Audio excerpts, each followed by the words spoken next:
Well, good morning, everyone, and welcome to our Tuesday, December 17th, 2024 Administrative Matters meeting. As is our tradition, we will begin with the Pledge of Allegiance. Please join us as you are able. I pledge allegiance to the flag of the United States of America and to the republic for which it stands, one nation, under God, indivisible, with liberty and justice for all.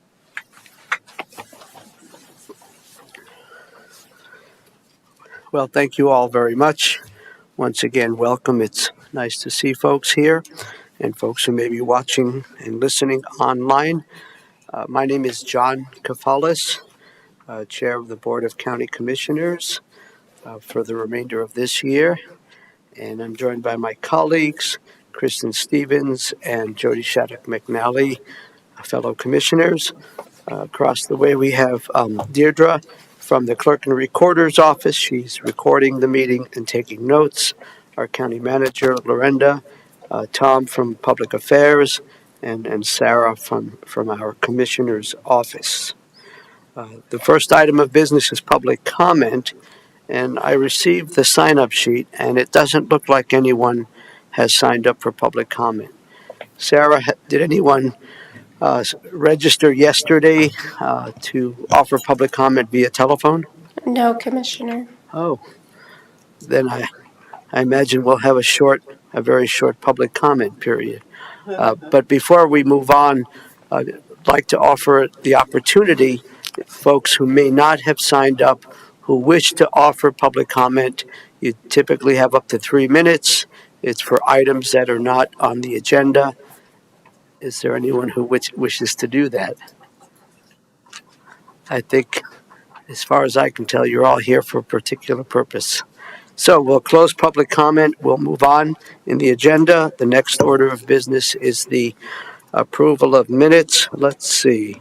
Commissioner Shattuck McNally, please offer the motion. Certainly, Mr. Chair. I move to approve the minutes for the week of December 9th, 2024. Thank you very much. That is indeed a proper motion. Any comments, discussion? Thank you to our Clerk and Recorder's Office that records those meetings and sends that information to us, and we check it over, and it's very helpful for the public record. All those in favor? Aye. Aye. That passes 3-0. Let's see. Upcoming schedule review. Sarah. This is so we'll have 3 schedules. This is the first one, December 23rd to the 27th, 2024. On Monday, December 23rd and Tuesday, December 24th, there will be an open schedule. On Wednesday, December 25th, county offices will be closed in observance of the Christmas holiday. On Thursday, December 26th, December 27th, and December 28th, there's an open schedule. And on Sunday, December 29th, from 5 p.m. to 6 p.m., Commissioner Kafalis will attend the Fort Collins menorah lighting in Old Town, Fort Collins. This is the schedule for December 30th through 2024 through January 3rd, 2025. On Monday, December 30th and Tuesday, December 31st, there will be an open schedule. On Wednesday, January 1st, county offices will be closed in observance of the New Year holiday. On Thursday, January 2nd, from 4:30 p.m. to 5:30 p.m., Commissioner Stevens may participate in the virtual Go NoCo 34 Transportation Management Organization Board meeting. On Friday, January 3rd, from 9:30 a.m. to 12 p.m., Commissioner Stevens may attend the Regional Air Quality Council Board meeting. It's a hybrid meeting. In person, it will be at 1445 Market Street in Denver or virtually via Zoom. From 1 p.m. to 2 p.m., Commissioner Shattuck McNally may participate in the virtual opioid outcome data work group meeting. And this is the schedule from January 6th through the 10th, 2025. On Monday, January 6th, from 1:30 p.m. to 2:30 p.m., there will be a work session with Leslie Ellis, Director of Community Planning, Infrastructure, and Resources in the Commissioner's Conference Room on the second floor. On Tuesday, January 7th, from 8 a.m. to 10 a.m., Commissioner Stevens may participate in the virtual Extension Advisory Board meeting. From 9 a.m. to 12 p.m., there will be an administrative matters meeting in the hearing room on the first floor. From 1:30 p.m. to 3 p.m., there will be administrative direction to county management in the Sprague Lake Conference Room on the second floor. From 5:30 p.m. to 8:30 p.m., Commissioner Kafalis will attend the Parks Advisory Board meeting. It's a hybrid meeting. In person, it will be at the Horsetooth Area Information Center at 4200 West County Road 38E in Fort Collins, or virtually via Zoom. On Wednesday, January 8th, from 7:45 a.m. to 9 a.m., Commissioner Kafalis may attend the City of Fort Collins / Larimer County / Poudre School District liaison committee meeting at the City Hall at 300 LaPorte Avenue in Fort Collins. From 8 a.m. to 9:30 a.m., Commissioner Kafalis may attend the Workforce Development Board meeting. It's a hybrid meeting. In person, it will be in the hearing room on the first floor or virtually via Zoom. From 8:30 a.m. to 9:30 a.m., commissioners may participate in the virtual county and commissioners acting together governing board meeting. From 11 a.m. to 12 p.m., Commissioner Shattuck McNally may participate in the virtual National Association of Counties Rural Action Caucus meeting.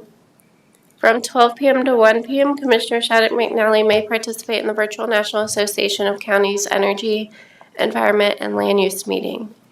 From 12:30 p.m. to 3 p.m., Commissioner Kafalis will attend the Agricultural Advisory Board meeting. It's a hybrid meeting. In person, it will be at the Extension Office at 1525 Blue Spruce Drive in Fort Collins, or virtually via Zoom. From 1 p.m. to 2 p.m., Commissioner Shattuck McNally may participate in the virtual Regional Opioid Abatement Learning Forum. From 6 p.m. to 9 p.m., there will be a Commissioner / Planning Commission work session in the Boyd Lake Conference Room on the first floor.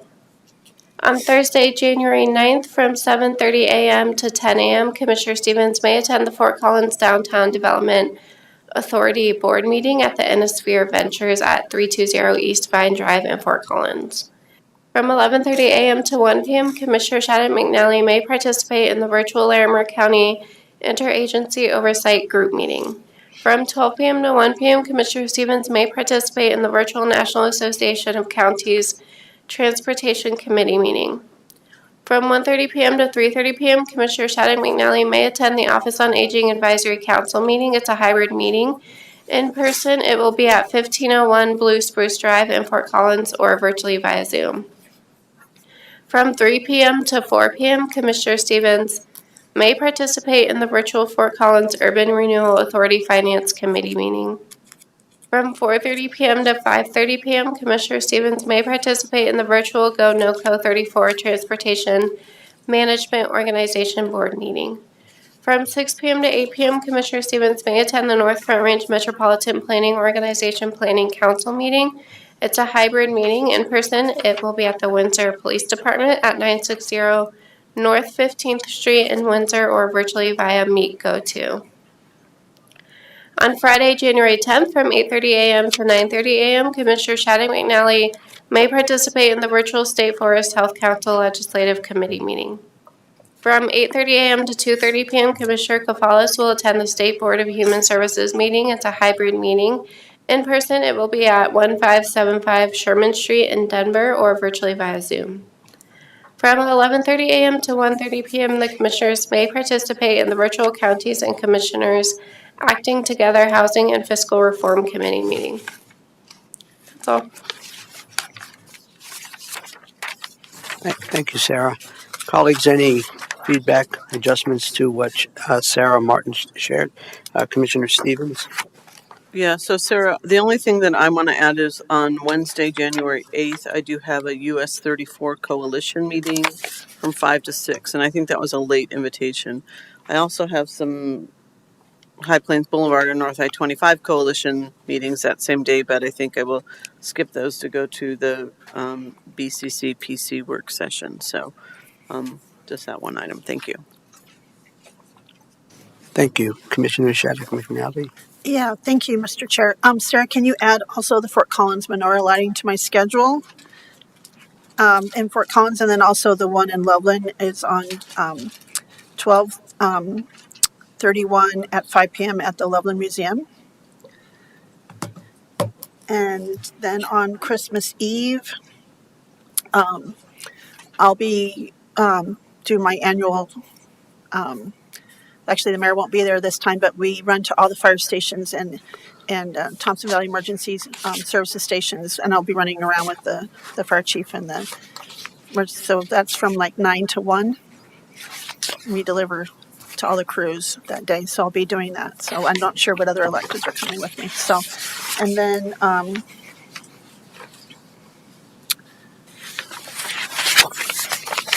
think that's it. Thanks. Thank you, Commissioner. Sarah, the only thing I would adjust is is with regard to the Friday, January 10th State Board of Human Services meeting. It turns out that we will not be hearing the remainder of first reading of the Medicaid Systems of Care Intensive Behavioral Health Services, the rulemaking regarding IBHS, and we're holding off till February. So that meeting will be shorter. It'll be entirely virtual. It will not be hybrid. The agenda is going to be light on January 10th. Thank you. Okay, moving on. Well done. Mr. Chair, may I add one more thing, please? Certainly, yes. So I'm not sure if we should put this on there because I think it is private, but I am working in Estes Park on the January 8th with the Visit Estes Park and the search group that's on my calendar from 9 to 11, but I think that's not open, but I will be there with the mayors, so I just wanted to make note of that, so thanks. Okay, we can move on to the next item, consent agenda. As most folks know, the consent agenda is something that we go through quickly. It is typically administrative in nature, no perceived controversy, and all the information, all the details of the items that are on the consent agenda, including agreements and so forth, are online, so people can certainly check out all the details. So I will go through this rather quickly. The commissioners do have the option of pulling something off of the consent agenda, and if that occurs, then we would have a more of a discussion on that particular item. So, with that in mind, I'll begin. There are 7 agreements. The first one is they're all important. The first one is exciting. This is a grant agreement between Larimer County and L'Arche, Northern Colorado. This is to make available American Rescue Plan Act funds subaward for L'Arche, Northern Colorado to build 2 6-bedroom structures to house people with intellectual and developmental disabilities.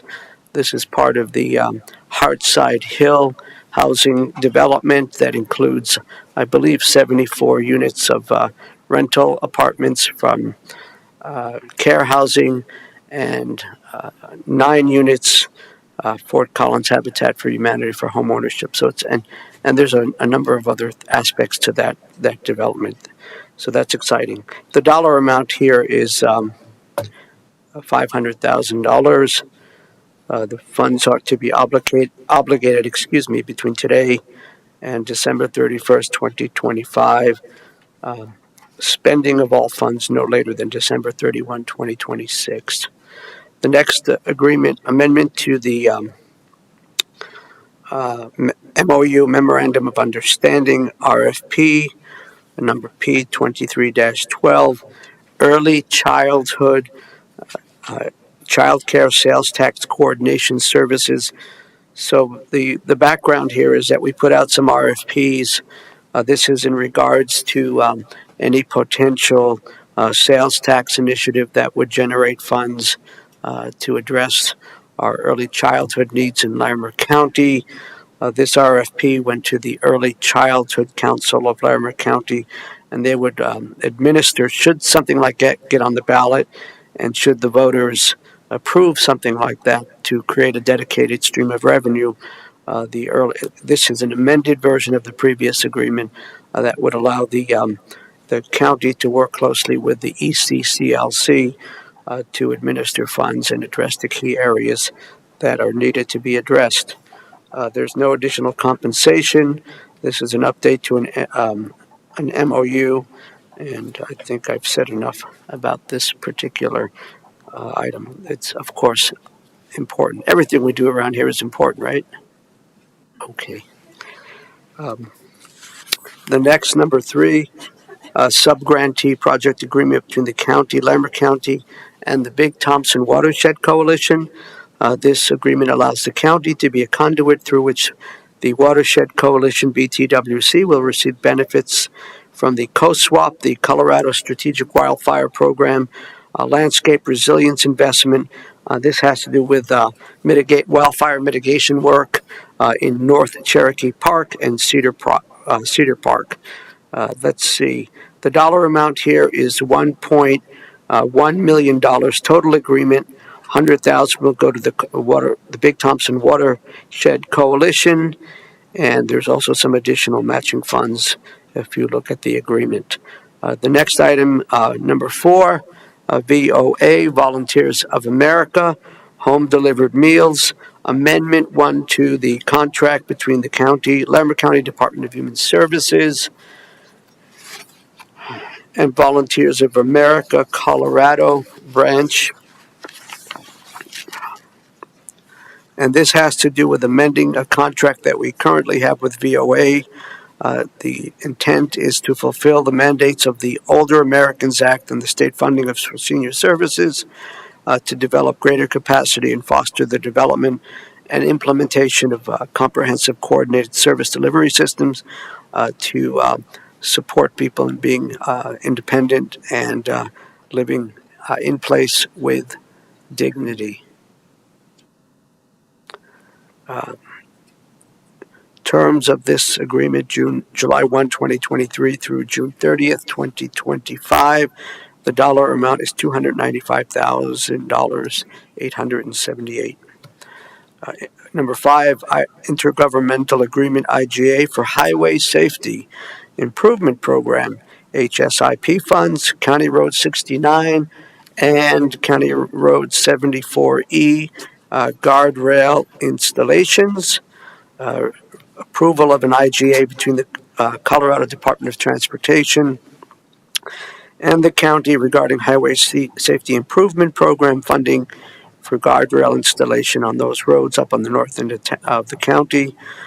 Date of signing today through September 11th, 2024. The dollar amount is $320,000. Moving right along, another amendment. This is regarding congregate care, congregate services of Volunteers of America. An amendment to the contract between the County Department of Human Services, VOA. The purpose of this is to set forth the terms and conditions by which nutrition services are provided, congregate meals, counseling, and education. Similar terms to the previous amendment, July 1, 2023 through June 30th, 2025, next year. The dollar amount here, again, for congregate services, meals, and things related to education and good nutrition, $608,896. The last agreement, I'm going to take a breath. We could all practice deep breathing right now.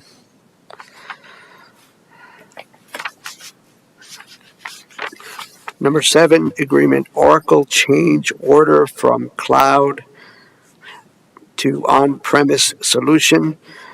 This is a request to cancel the original purchase order with a particular company, the particular product, software, customer solution, and basically looking at something that's more applicable to our needs regarding storage of data in the cloud.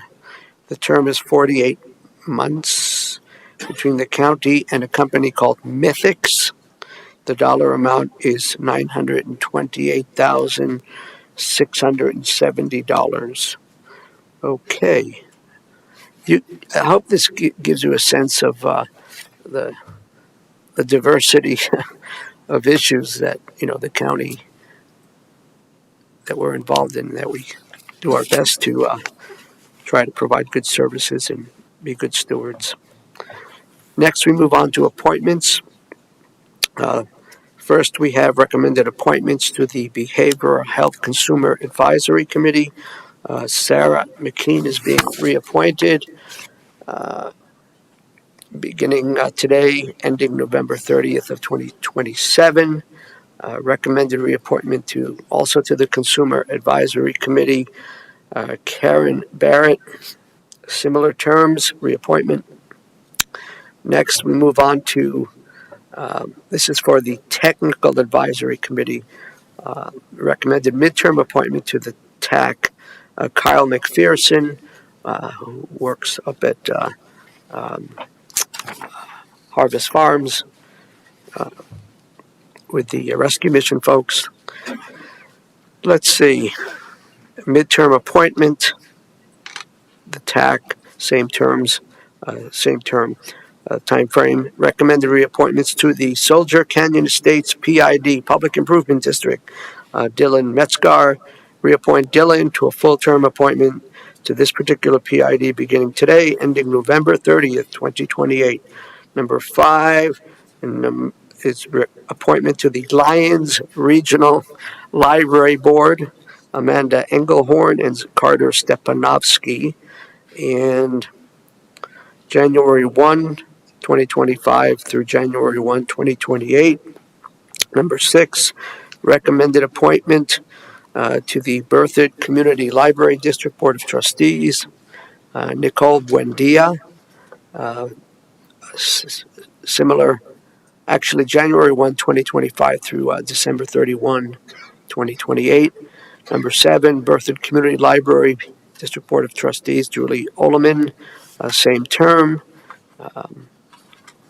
Number 8, recommended youth appointment to the Environmental and Science Advisory Board, Timothy Scholes. This is a youth appointment starting January 1 of this coming year, ending January 1 of 2026. Recommended appointment to the Environmental and Science Advisory Board, Jared McLaughlin, December 17th today through November 30th, 2027.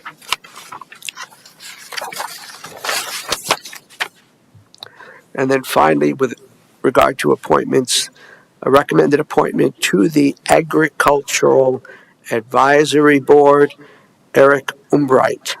The term is starting today, ending November 30th, 2027. Moving on, deed of dedication for additional right-of-way, West Trilby Road.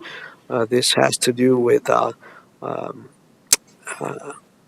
work that the Fort Collins Loveland Water District is doing there for water storage. Miscellaneous, let's see, almost there, folks. Disposition of certificates held by the county. This is from our treasurer, Irene Josie, having to do with once a year prepare and present a list of all tax liens on all real property struck off to the county and all certificates of sale relating hereto. So this has to do with writing off these properties that have been in the tax lien situation. Number 2, order an assessment for 23-CCC 0110. This is an approving authorization. This is regard to a code compliance matter to reduce property cleanup costs to a tax lien pursuant to the normal business process. So we had to go in and clean up the property. There's a cost, and we're hoping to receive that cost back, get compensated. Number 3, miscellaneous 515 Drake LLC stipulation adjustment to the property tax value. This is for tax year 2024. Resolutions. This is the last category. You're all being such good listeners. Thank you. Thank you. And this one has to do with taxes determined to be uncollectible, a resolution, again, from the treasurer. And this has to do with personal property taxes. and this is per statute. The dollar amount here is approximately $67,000 between the treasurer and the taxpayers. A resolution regarding deposit of 2025 funds by the treasurer. This is putting funds in accounts that will help with the development of the ranch complex. I believe that's what it's for. Number 3, amended findings and resolution approving the 475 High Lonesome Road special review. This is something that took place. There was a public hearing on October 16, 2024, signed off on what's called an F&R. The attorneys determined that there needed to be a change, and that's what this thing is about. Number 4, resolution, 2025 resolution, amending compensation for county deputies and appointed officials per statute, excluding the office of the DA, district attorney, and this has to do with various positions in the sheriff's office compensation. Finally, 2025 resolution. This one is the DA's office establishing compensation and so on. The district attorney, appointed officials, and that's that. So, thank you all for listening. Colleagues, do either of you wish to pull something off the consent agenda? Then Commissioner Stevens, please offer the motion. Yes, Mr. Chair, I move to approve the consent agenda for December 17th, 2024. Thank you. Proper motion. All those in favor? Aye. Aye. That passes 3-0. Moving right along, we have no guests that are listed on the agenda. Thank you all. Oh, Aaliyah, there you are. I know why you're here. Oh, we're here. Bye. Have a good day. The first item, Behavioral Health Services requesting approval and issuance of this has to do with the transportation licensing, and I think Ryan is these folks. Amy and Ryan submitted this. Good morning, commissioners, Good morning. colleagues, community members that are joining us online. I'm Amy Martonis. I serve as the Behavioral Health Director for Larimer County, and I am joined by my colleague Brian Ferens, who is the Deputy Executive Director for Summit Stone at Longview. We are here today to present the board with an application from Summit Stone Health Partners for behavioral health secure transportation license and permits. To provide some context, in 2022, the state legislature passed an initiative assigning counties with the responsibility for licensing and permitting new behavioral health transportation options. This initiative aims to alleviate the burden of emergency vehicles such as ambulances and law enforcement units and help reduce the stigma associated with persons who need transportation during a behavioral health crisis. These vehicles are designed to transport folks to facilities where they can receive the care that they need, with the appropriate training and equipment to provide non-emergency transportation when needed. Our county-approved process, developed with guidance from the county attorney, has already been used to issue 4 organizations permits and license to provide secure transportation services in Larimer County. If approved, Summit Stone Health Partners will be the 5th entity licensed by the board. The process requires submitting all necessary documentation to Ryan Barstow, who is the Business Operations Coordinator for Behavioral Health Services and the designated representative overseeing this process for Larimer County. Summit Stone Health Partners is requesting a Class A secure transportation license, which allows for the use of physical restraints, as well as 4 vehicle permits. 3 Type 1 partitioned vehicle permits, and 1 Type 2 non-partitioned vehicle permit. After reviewing the application materials, verifying that all licensing and permitting requirements have been met, the recommendation is for the board to approve Summit Stone Health Partners' request for the Class A secure transportation license and 4 vehicle permits, allowing them to provide these services in Larimer County. Applicants are required to provide attestations verifying that they meet all requirements and will comply with all rules and regulations set forth by both the county and the state. Attestations are also required for mechanical evaluation and vehicle inspection by a qualified individual to show that all the physical vehicle requirements are met. The Colorado Department of Healthcare Policy and Financing also exercises oversight for this program. Thank you for your consideration of this application. Thank you very much, Amy. Do either of your colleagues wish to say anything before we see if there are any questions or feedback? Sure. Morning. Thank you for having me, and thanks to Behavioral Services. And for the record, please identify yourself. Yeah, my name is Brian Ferrens. I serve as the Deputy Executive Director for Summit Stone Acute Care Facility at Longview. So thanks for having us here this morning. We're excited to have this application submitted. In the first year of operations at Longview, we completed about 6,500 urgent care visits. So a significant amount of folks needing crisis services. Out of that number, our mobile transport team, our mobile crisis support team, brought about 1,000 of those individuals to the Longview facility. Without this license, Stone had no way of getting reimbursed for any of those services. And so with this license, we know that that's going to bring additional revenue to the facility and help with the long-term sustainability of the facility and its services. So we thank you for your consideration of the application. Thank you, Brian. Dr. Brooks, anything you want to add? Okay. Colleagues, do you have any questions, comments, observations? So when you talk about the mobile and good morning, well, great to see you all. Your mobile crisis intervention teams. This is a separate from the co-responder program. This is your crisis intervention team. I just wanted to make sure. Yeah, I understood. that's correct. It's a separate program. Yep, Okay. It's our mobile crisis team that responds directly out of the Longview facility into the community. Okay, great.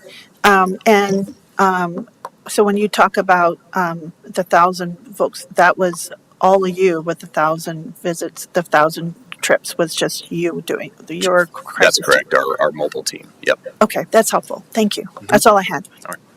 Thanks, Commissioner. Commissioner Stevens, any questions or comments? I'll just say, I think this is obviously needed. Thank you for letting us know the magnitude of the issue, and certainly we want to provide, stability, financial stability, and then also obviously people, don't have necessarily the means always to bring a loved one or to bring themselves to the facility, and so having that secure transport is really important. So I think this is great, and it's great. We have multiple providers in the county that are licensed now, and so that's really great for people to know that they're not alone, that they can get help when they need to get themselves or a loved one to one of the facilities to get the help they need. So very supportive. Thank you for being here. Thanks. Thanks for the comments. I have a question or two. One is to build on the comments Commissioner Stevens made. So over the last couple of years, we've had a couple of providers apply for these secure transportation licenses and types of vehicles. Is this the first time that Summit Stone itself is applying for one of these types of licenses? Yes. Okay, great. Nothing like a yes or no question. Then my follow-up question is, why a Class A? What is it that? What is the need to have a vehicle that allows for physical restraints? Yeah. So the services that we provide for folks in crisis are dynamic, and we serve individuals at the facility who may be aggressive or confrontational, and safety is really important for us in our organization, our staff, and the clients. So having that Type A allows our staff to safely transport somebody who's in crisis that may have unpredictable behavior to the facility to get them the care that they need. And so without the ability to do that, we may not be able to serve as many folks, those higher complex need folks, and then they may require law enforcement or other resources in the community to respond because we're not able to sort of take that person safely to the facility. So that's the reasoning behind the Type A.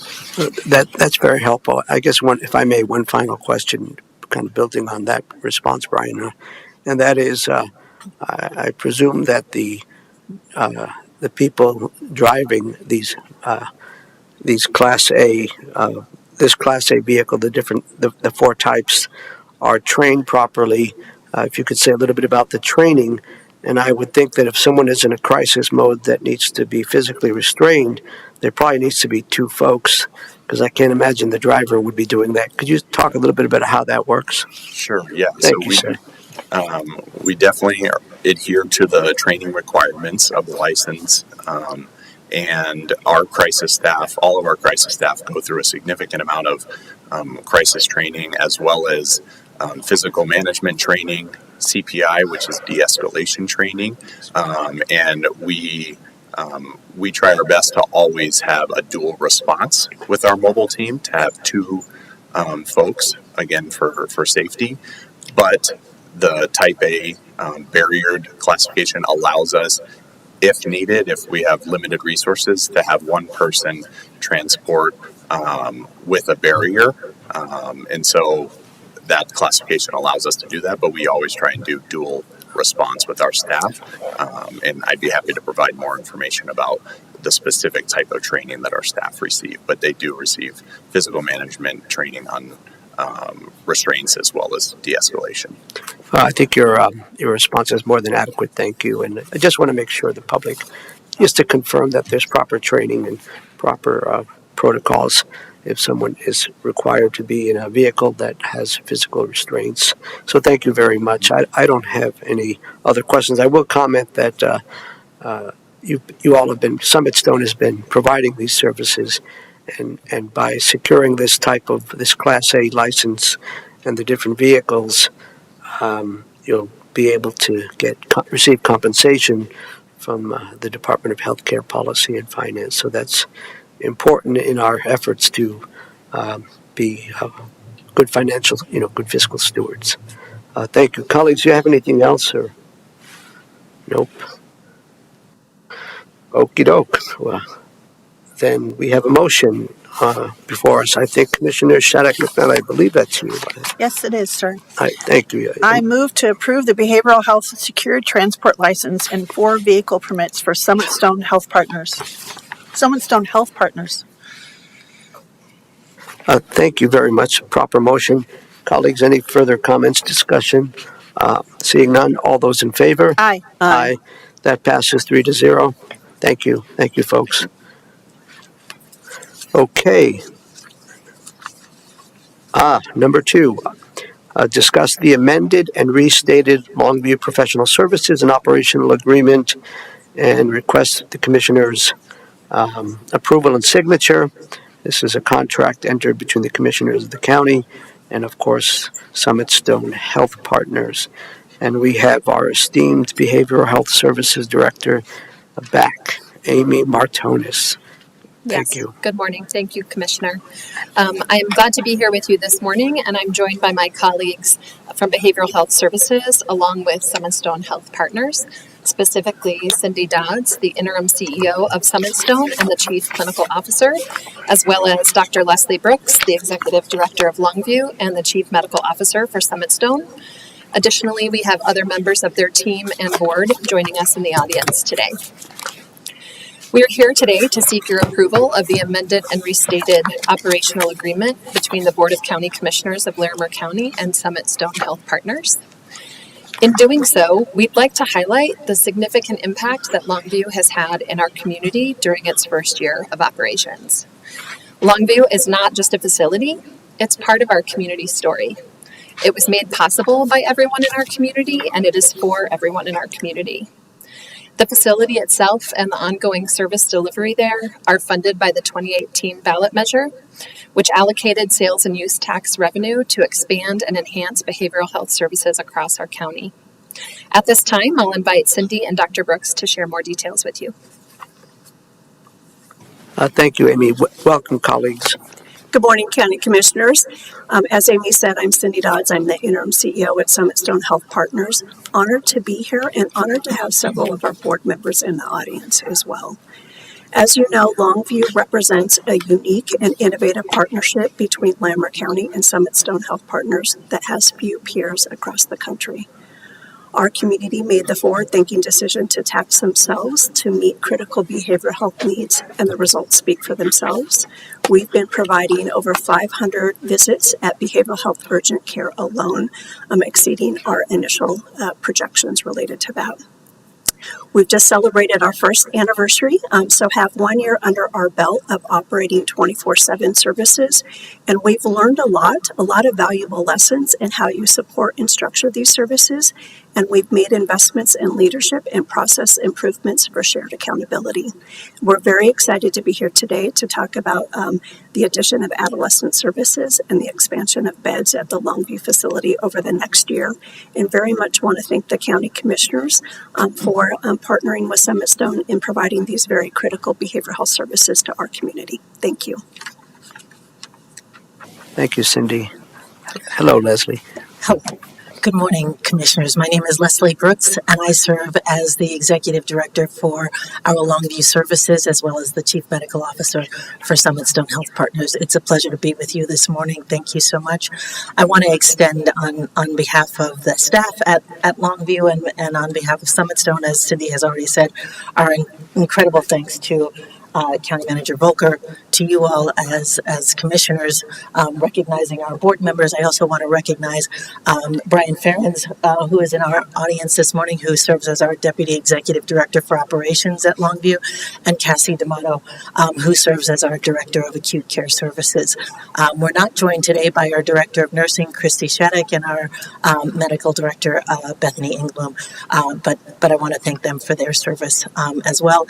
And just to highlight for you, I mean, you've heard about all of our admissions, but we planned for about 5,000 admissions during the first 12 months of operations at Longview, and we've done, as you heard Brian say, about 6,500. We planned for about 2,500 admissions, and we've done that and then some. We couldn't be more thrilled by the progress that we have made at Longview and the services that we're able to deliver. We opened with 16 beds. We were here before you just, about 10 months ago, letting you know how things went after opening. We opened with 16 beds and we were full within 36 hours. And that continues to be true for all the beds that we have opened since then. We're now at 32 beds, and we are incredibly excited about the opportunity to offer adolescent services in our community. Everyone knows how much that is needed in our community. We will start with 5 beds and then slowly increase to a maximum of 8. And so with that, thank you so much for all of your support, Commissioners. Commissioners, the professional services and operational agreement that we're presenting to you today represents extensive collaboration across county teams and our colleagues at Summit Stone. This agreement reflects the lessons that we've learned from year 1 operations and incorporates strategies for continuing to strengthen our partnership, enhancing our service delivery, and ensuring our shared accountability to our community. A key component to highlight is the external data analysis and evaluation of services at Longview that's conducted by the Butler Institute at the University of Denver. They provide quarterly reports to the Longview Quality Outcomes Committee and offer valuable insights that continue to shape our services. In addition, we'll be conducting monthly joint financial reviews to maintain transparency and to continue to guide our shared efforts. Finally, as my colleague shared, we're excited to announce that this agreement includes a proposed expansion in 2025 at Longview to include up to 8 youth beds, which meets a growing and persistent need in our community. Thank you for your ongoing support of behavioral health in Larimer County, and at this time, we welcome your comments and questions. Thank you, colleagues. Commissioner Shattuck McNally, questions, comments? Thank you all for being here today. Certainly a lot to celebrate for the end of the year and a great partnership.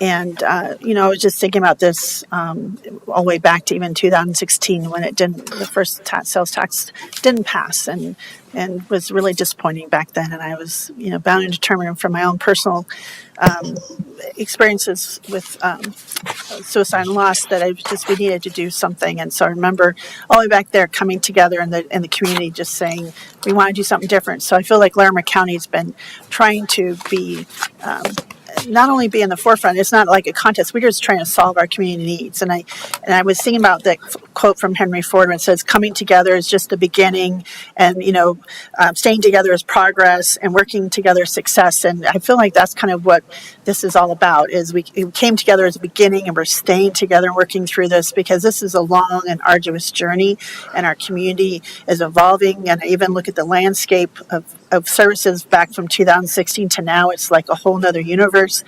But us continuing to work together is going to be our success. And we have seen some great success. And I just thank you again to the voters of Larimer County and Larimer County organizations who partner with all of us. But this partnership is very unique. And as you said, few pairs. I think very, very, very, very few pairs. And I think the numbers speak to that success. And hearing about the youth beds and the progress and this unique contract is really important. So I just want to commend you all. Thank you for your hard work.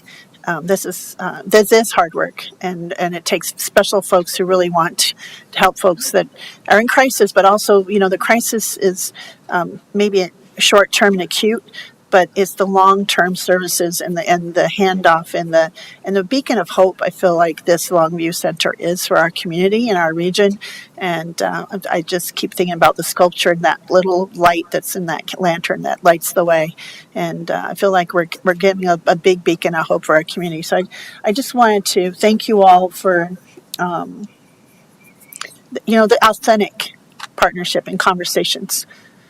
Really authentic, very strong, and because this is a challenge sometimes, and we have to, because we have unique. This is an evolving. We're test driving this sort of, but not really. But we're kind of finding out what all this little flashing light comes on, or this one. We're learning about this, and so I really appreciate the tenacity and perseverance, because our community needs this, and obviously it is by the numbers. And Amy, thank you. You've come in and kind of here at the end, and well, not at the end, but kind of the middle, and just really just been phenomenally professional and focused and diligent. Brought some great perspective, and I just see the team here, and it gives me a lot of good vibes and excitement for what's to come. So just want to thank you all for that. I don't have really any questions. I think I had a lot of them answered. I'm just excited, and if I could, I have my magic wand and we'd be, getting that done today. But I just want to thank you all and wish you all a happy new year, and I'm excited what the new year will bring. Thank you, Mr. Chair. Of course, thank you, Commissioner. Commissioner Stevens, questions or comments, please? Yeah, one question and then some comments. With regard to Medicaid, which I know has been, difficult for everyone to navigate because of the people that were, lost Medicaid benefits after the pandemic, and then just some of the insecurity with state funding for some of these programs. Are there any concerns? Do you think things have leveled off? Are people getting back on Medicaid? What does the picture look like? What we're seeing with Medicaid in terms of number of covered lives in Larimer County is it does seem like it has stabled off, and we've even seen some uptick. I think there's quite a bit of work that's happening in the community to get those folks that still qualify, that were disenrolled, re-enrolled. So a lot of work around that. And then we also have the ability at Longview that if somebody comes into the facility and we think they qualify, we can help start that process while we have them there at the facility. That's great. We hear all kinds of rumors, and around Medicaid and the new incoming administration, and whether it'll become a block grant program and stuff like that. So I guess we'll all stay tuned and see where we need to advocate for for those dollars, because they're so crucial for not only funding this program, but for people in our community to just receive basic health care. So. And I certainly think for this year, we will have the impact of the Colorado state budget and how that potentially plays into Medicaid, and then also what happens at the federal level as well. So exactly, I think staying tuned and advocating and paying attention to the places that we can potentially have impact or voice. Yeah, I appreciate that. And some of that stuff is just out of our control. So, we will obviously advocate and hope for the best in that situation. And I just want to extend my thanks too. I appreciate you all working on this contract. I think it's really important for the community. As Commissioner Shattuck McNally said, this is we're learning as we go. This is a fairly novel idea, and so. Really, I think that some of the things that the contract provides, including the data analysis and the financial reviews, I think are really important just for the community. As we're using taxpayer dollars, we have to be transparent about that. But I think we've come to a really great agreement. I think this will be good for the community, good for the people we serve, and so I appreciate your work on this, and I definitely support this going forward. Thank you. Okay. Thank you, colleagues. And I also have positive words to share. And I also have questions. In the spirit of accountability, I am compelled to ask questions. And, I think that's important for the public. So I do think this is a well thought out document, very collaborative. And I think, Amy, you alluded to some specific examples of how this will help address transparency. But I wonder if you could provide more details, because what prompted a lot of this is what took place in the summer of this year. And I'd like to better understand how this updated agreement, professional services and operational agreement, which is between the county and Summit Zone specifically for the acute care facility, not all of the other good things that Summit Zone does in the community, but how will this help us to be even better fiscal stewards, prevent things that happened in the summertime, for example, and also help to rebuild trust. And the more specific you can get, the better. Yeah, thank you, Commissioner. I appreciate the question, and I know myself and my colleagues will want to speak to this from a place of shared commitment and shared trust with the community and how we're reporting out our ongoing learnings at Longview.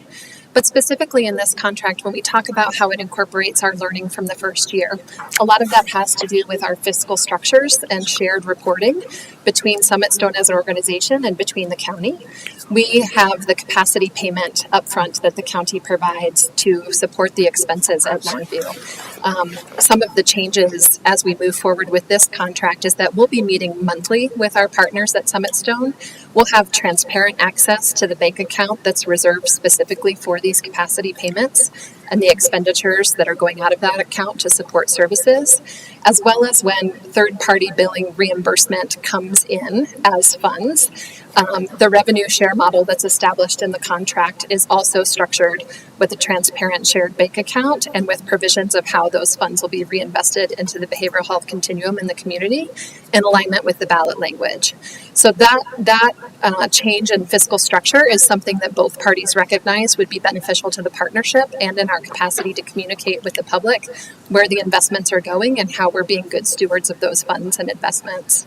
The second part of that is the ongoing collaboration that we have that Summit Stone has contracted with the Butler Institute, who is a nationally recognized scholar and leader in research and evaluation, doing the data analysis and reporting for quality outcomes at Longview.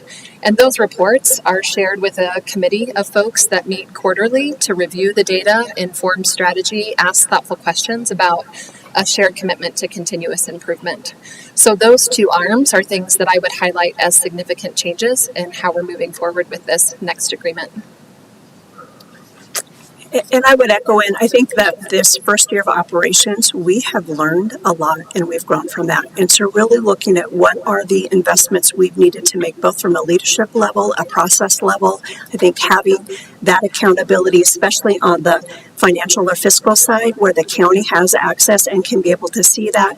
And then monthly meetings where really we can talk about what's going well, where are there opportunities to improve, and where are the places that things may not be going exactly the way we want, and how do we work to address those now, where we are incredibly committed to that shared accountability and making sure that really everything that we've learned from this last year is helping us move in to this next year in the way we manage through and move through that shared accountability in the contract. Thank you. Just a couple more questions, and then I'll make sure that I share some affirmations. So, thank you, Cindy. Thank you, Amy. I mean, that's very helpful, and that's kind of what I wanted. I want folks to hear that there are specifics in this. I think the agreement itself is about, what is it, 13, or however many pages, but then there's a whole bunch of attachments and Exhibit A, B, C, and all the rest. Regarding lessons learned, and this gets, from my perspective, it gets into service delivery. Regarding lessons learned, what did we learn about transition of care? So if someone who is a provider who has a caseload or is working with particular folks one-on-one, and that person either has to leave, I mean, that happened a little bit en masse during the summer. And I don't mean to just dwell on that. I think we have moved on, but it is important to be reminded of how that occurred and how that impacted staff and how that impacted folks receiving services. So what's an example of a lesson learned there about how we could do a better job of, if somebody leaves, making sure that folks aren't left hanging? Commissioner Kapalis, I really think you're talking about specifically about really where Summit Stone was at and the reduction in force that we needed to do over the summer. And while that reduction in force did not impact the Longview services, it did have impact in our community. And we really believe that there were decisions we needed to make to ensure the sustainability of the organization, and in looking back, recognize really the way we implemented them, that we could have done them differently in a way that would have been more honoring of both the staff that worked at Summit Stone and those receiving services, and have made a commitment. I think as we look at safety net behavioral health and physical health providers across the state, there is really funding challenges related to the Medicaid unwind. So nobody can say they're safely out of the woods, but we are very committed to stabilizing and looking at, as we go forward, how we would do things differently in the future to ensure those transitions are supported. Absolutely, and thank you so much. I think it's really important that you clarified the distinction. Regarding the reduction in workforce, it was mostly folks who were not directly tied to the acute care facility. However, from a layperson's perspective, it's all connected, and so there may have been indirect impacts, but I believe we've learned a great deal from that. Last question, and that is, could someone, maybe Amy or someone, say a little bit more about the two internal committees that have been formed, and what is their role in the transparency and accountability? By that I mean, I think that one is like a quality assurance that may have people with lived experience on it, I think. And the other one has to do with, fiscal management, those committees.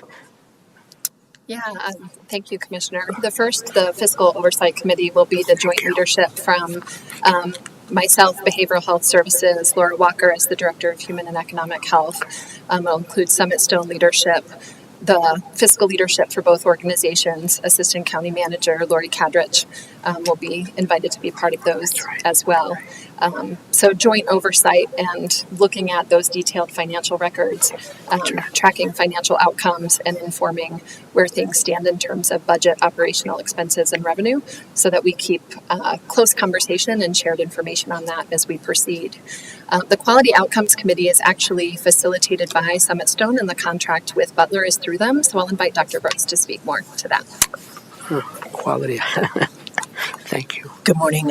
Yes, we have a Quality Outcomes Committee. It meets quarterly.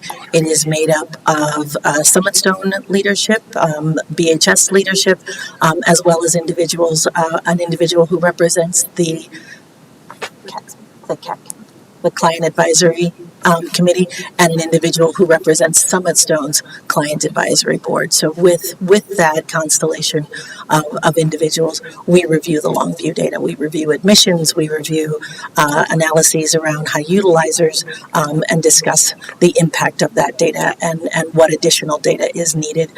We have recently begun a conversation about how we answer those larger questions in our community. What impact did Longview have on larger systems like our emergency department systems, like our law enforcement and jail bookings and things like that. And in order to answer that question, we'll need more than just Longview data. We'll need community data, and we have invited our Larimer County Department of Public Health and Education to attend that meeting and be part of those discussions. So.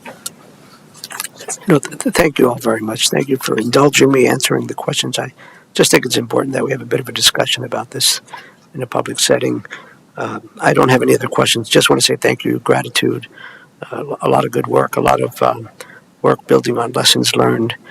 And I hope that, I think December 2nd is when the place opened up last year. So it's, as Commissioner Shattuck McNally mentioned and others, it's a celebration, and I hope you were able to pause and maybe take a deep breath, because there's a lot of value in that, and actually celebrate all the accomplishments. So that's all. Miranda, anything you'd like to share or questions you may have, please? I guess I'll also say congratulations and happy birthday. A year is a big event. And I think there's going to be a celebration early next year where the public can come. This contract was important to get done now, but the celebration is something we want to do with the community. Can you talk a little bit about what you're thinking there? Yeah, I expect some details coming after the first of the year for a celebration and perhaps open house at Longview to celebrate year one. So community communications will be coming shortly after the new year, and we're excited to celebrate alongside the whole community. Thank you. And I guess we can't let this conversation end without a really big thank you to Assistant County Manager Lori Kadrich. She has been involved in this contract review. It's an extensive contract. There are a lot of terms, and it's always good to have someone who's not embedded in the program to look it over and ask questions. And Lori has played that role really well, and I'm glad to hear that she'll be on the other financial committee as well. So thank you all. I think it's been a great year, and it's exciting to think about youth beds being added. We know that's a need our community's been interested in, and we appreciate the go slow to go fast approach. I know there are some structural changes that have to be made at the facility, so it won't happen overnight, but it will happen in 2025. Thank you, Lorinda, and thank you very much for acknowledging all the hard work and thoughtful work of our Assistant County Manager, Lori Kadrich. I never have regrets actually when ask you to ask questions or share some wisdom. So thank you. Well, I guess we can move on to the motion. Oh yes. May I? Dr. Leslie Brooks. Leslie. I just wanted to say a quick thank you to all of you, commissioners, for the wonderful letter that you wrote to Summit Stone and the facility. We posted that at the front of our building with some balloons for the week of December 2nd. So, and our staff really appreciated that. So thank you so very much for doing that. You're welcome, of course, and I hopefully will be invited to the celebration. That'll be a good time.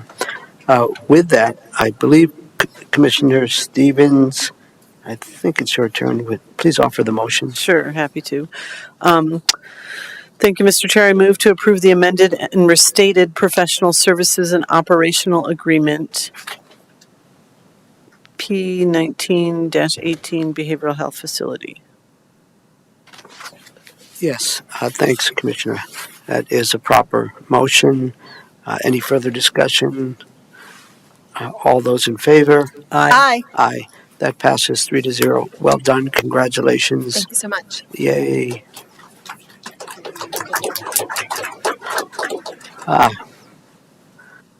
Well, we know that our next topic is regarding a resolution regarding our updated agreement with the NOCO Humane, and we all know that the pets that are part of our family are also a significant part of our well-being. So I think there's a big connection here as well. Have a nice day there, behavioral health folks. Bye, Nick. Good to see you, brother. Gosh. So we're on item number 3, animal 2025 animal control sheltering services, and we have 2 fine folks here.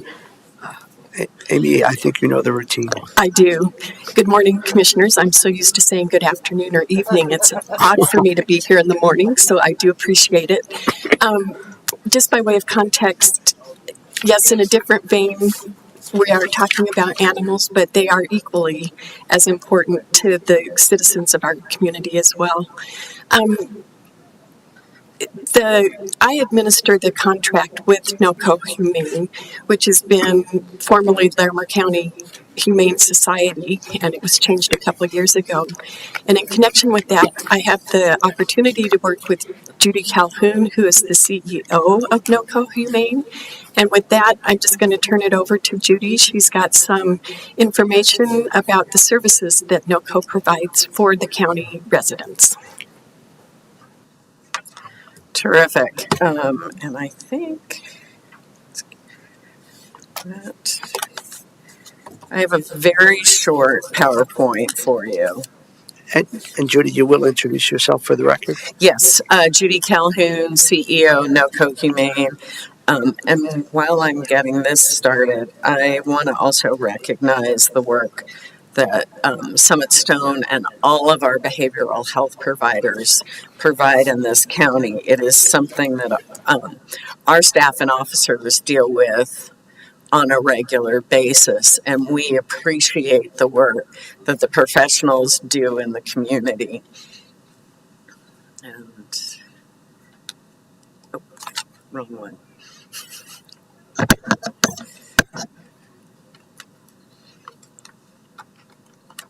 Thank you.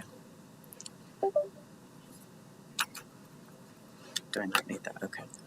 Excellent. Every time I feel like I'm getting technology under control, I get a new device or go somewhere new. So just to start, we have not really presented information about the contract in this type of public setting. We've done a lot of work sessions with you. So some of this is going to look familiar, but some of it may be a little bit new as well. So I just want to go over the contracted services. So it's easy for many people to associate the contract with just our officers that are out in the field. You pay for so much more. The community gets so much more than just the officers in the field. Not that our officers in the field don't do a great deal of work. So the contract covers animal services. So that's animal care, that's lost and found, so that we're returning stray animals to their homes. It's the behavior and enrichment work that we do with the animals while they're under our care. It's the veterinary services for those animals. Again, during their stray holding period and the initial period, it's all of our animal protection and control department. So that's our field response, dispatch, rabies control that we do, assistance to emergency services.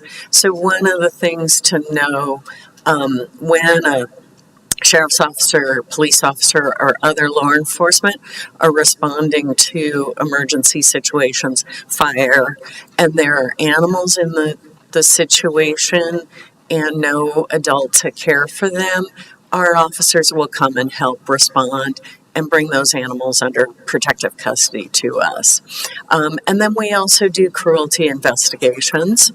We provide the licensing, a level of community outreach and public education so people understand what's there. Obviously, there are support services that go along. We are the county's repository for rabies vaccination information through the public health department. We also do trap rentals and dead animal pickup and disposal, up to I believe it's 100 pounds. So we don't do the deer on the county roads. I also like to share that there are non-contract related services that NOCO Humane provides the county. So those are things that you're not necessarily paying for, but that we also provide. So that's our adoptions, our humane education program, the foster care we do for underage, ill, injured, or animals that need some behavior work in the home. Our transfer program, we work with other agencies to both take some of the animals that are not doing well in our shelter, as well as we accept animals from other agencies as well. We have a variety of teaching partnerships with both CSU and Front Range Community College, including a brand new one with CSU Veterinary School for their third year students, Fundamentals of Surgery Lab program that we're just started this fall, and we're very excited. We host community meetings and events. We are an emergency food partner with Colorado Pet Pantry. We also provide food that we get donated and can't use to both Colorado Pet Pantry as well as Animal Friends Alliance Pet Pantry. We have a spay, neuter, and vaccination partnership with Animal Friends Alliance, and we also are your lead agency in the county for companion and domestic animals and an assisting agency for large animals in that emergency planning and response. I've told you this in work sessions. I want to say it in public. I think from our perspective, Larimer County has one of the best emergency management programs. As I talk with colleagues around the state, just a plug for what you do there. So then a little bit on how the contract is valued, and we do evaluation in the first quarter of the new year. So your 2025 contracts are based on actual numbers from 2023, both animal intake numbers, calls for service and activities and hours with our officers, as well as actual expenses and revenue. So we're doing things a year in arrears, but that's the best way to do it from a cost recovery. There are cost drivers for each area of the expenses. So things that are related to animals are based on the animal intake and then distributed out by jurisdiction. Animal protection and control, I mentioned, are the number of activities as well as the hours of service. Licensing is the licenses sold. And then administrative costs, people costs on that administrative side are divided by population. I do want to mention, since we started providing services in Weld County, you are not charged for anything from Weld County. You're not charged for those animals, the people costs. We divide those up, and actually at a higher administrative level for a number of our staff, we are dividing, we're proportioning between Larimer County and Weld County. So we distribute out those expenses. And then after we come up with that gross contract number, you get credited for revenue. So you get credited for your licenses sold, you get credited for your impound and board fees, you get credited a proportion of the draw that we do on the facilities fund. So we have two investment accounts. One is the facilities fund. That is the money that was left over from the sales tax initiative. That was invested in a separate fund called a facilities fund. It is specifically We do a draw to pay for facilities, utilities, facility maintenance and repairs, those type of things. And then we also do use that when there are capital improvements to the Larimer campus. Again, that money doesn't go to the Weld campus at all. It's from the Larimer County voters, and that's what we're using it for. And your contract gets credited for a portion of that draw. And then because the Larimer County Sheriff's Office is doing dispatch, you get a credit for those dispatch services. So, and then we come up with a net cost, which for 2025 for you is $518,179. So, questions? I think we'll wait till the end of your presentation, unless folks have. That's it. Oh, Yep. Short and sweet. short and sweet. Thank you, Judy. You're welcome. Colleagues, do you have any questions, comments, observations? Commissioner, please. Thank you, Judy, for explaining this and kind of going in depth, explain the credit and some of the things that are different for us versus Weld County. And I know this has been quite the endeavor to take over, Weld County and become NOCO Humane from Larimer Humane before. So I know there's a lot of transition complexities with having both campuses and services, and they're all a little different. And ours is ours, and theirs is theirs. And I can't imagine how you navigate all that complexity while still, the need is high and there's a lot going on. So I just want to thank you for your partnership. And Amy White, I want to thank you. This is, part of that extra above and beyond, but you're doing a really good, you have a really good relationship with Judy and the partnership, and it's really important. And I know that if we have questions, you guys are really quick to respond, and I just really appreciate the partnership. My only question, and I have to thank you, because this is something that we take for granted. A lot of people take this for granted and don't understand the cost and how important this is for taking care of every being that lives, and these are residents of Larimer too, and this is important, and people's loved ones, and some of these folks are abandoned or running away, and we have, it's important that we think about all those beings that we all live with.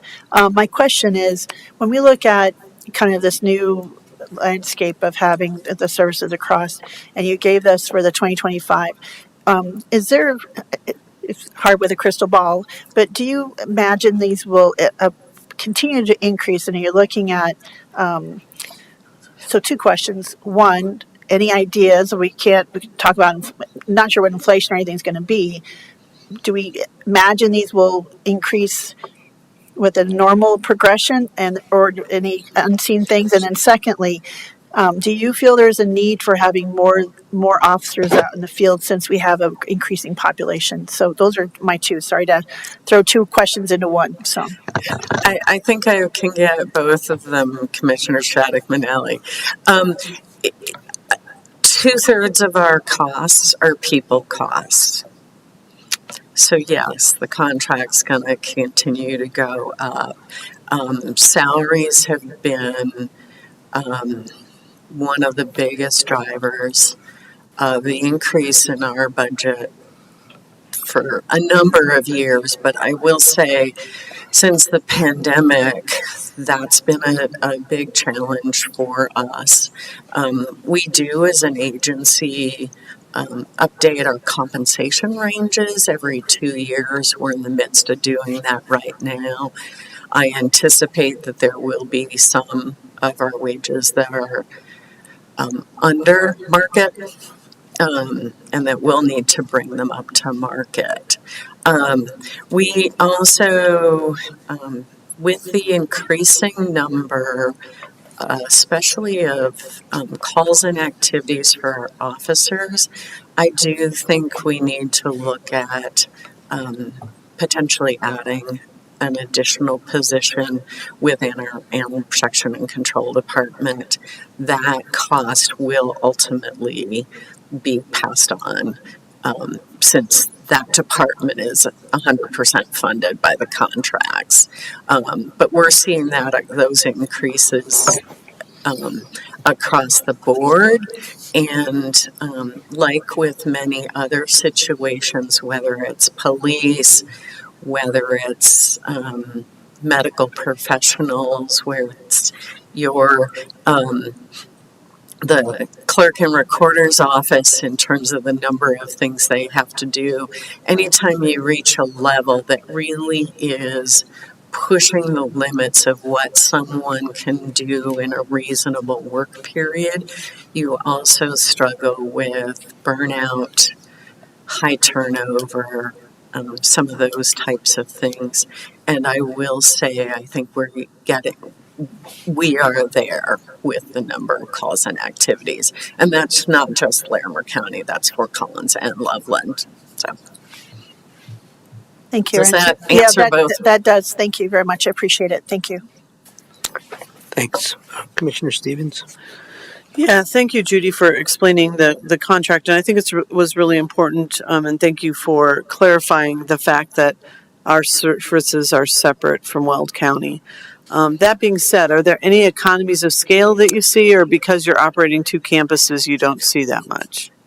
I think we do see a little bit. So if you think about even like my salary, our finance department, our HR department, while we're adding a little bit in those departments, we're also spreading it out across a wider base. So I think we're seeing a little bit there.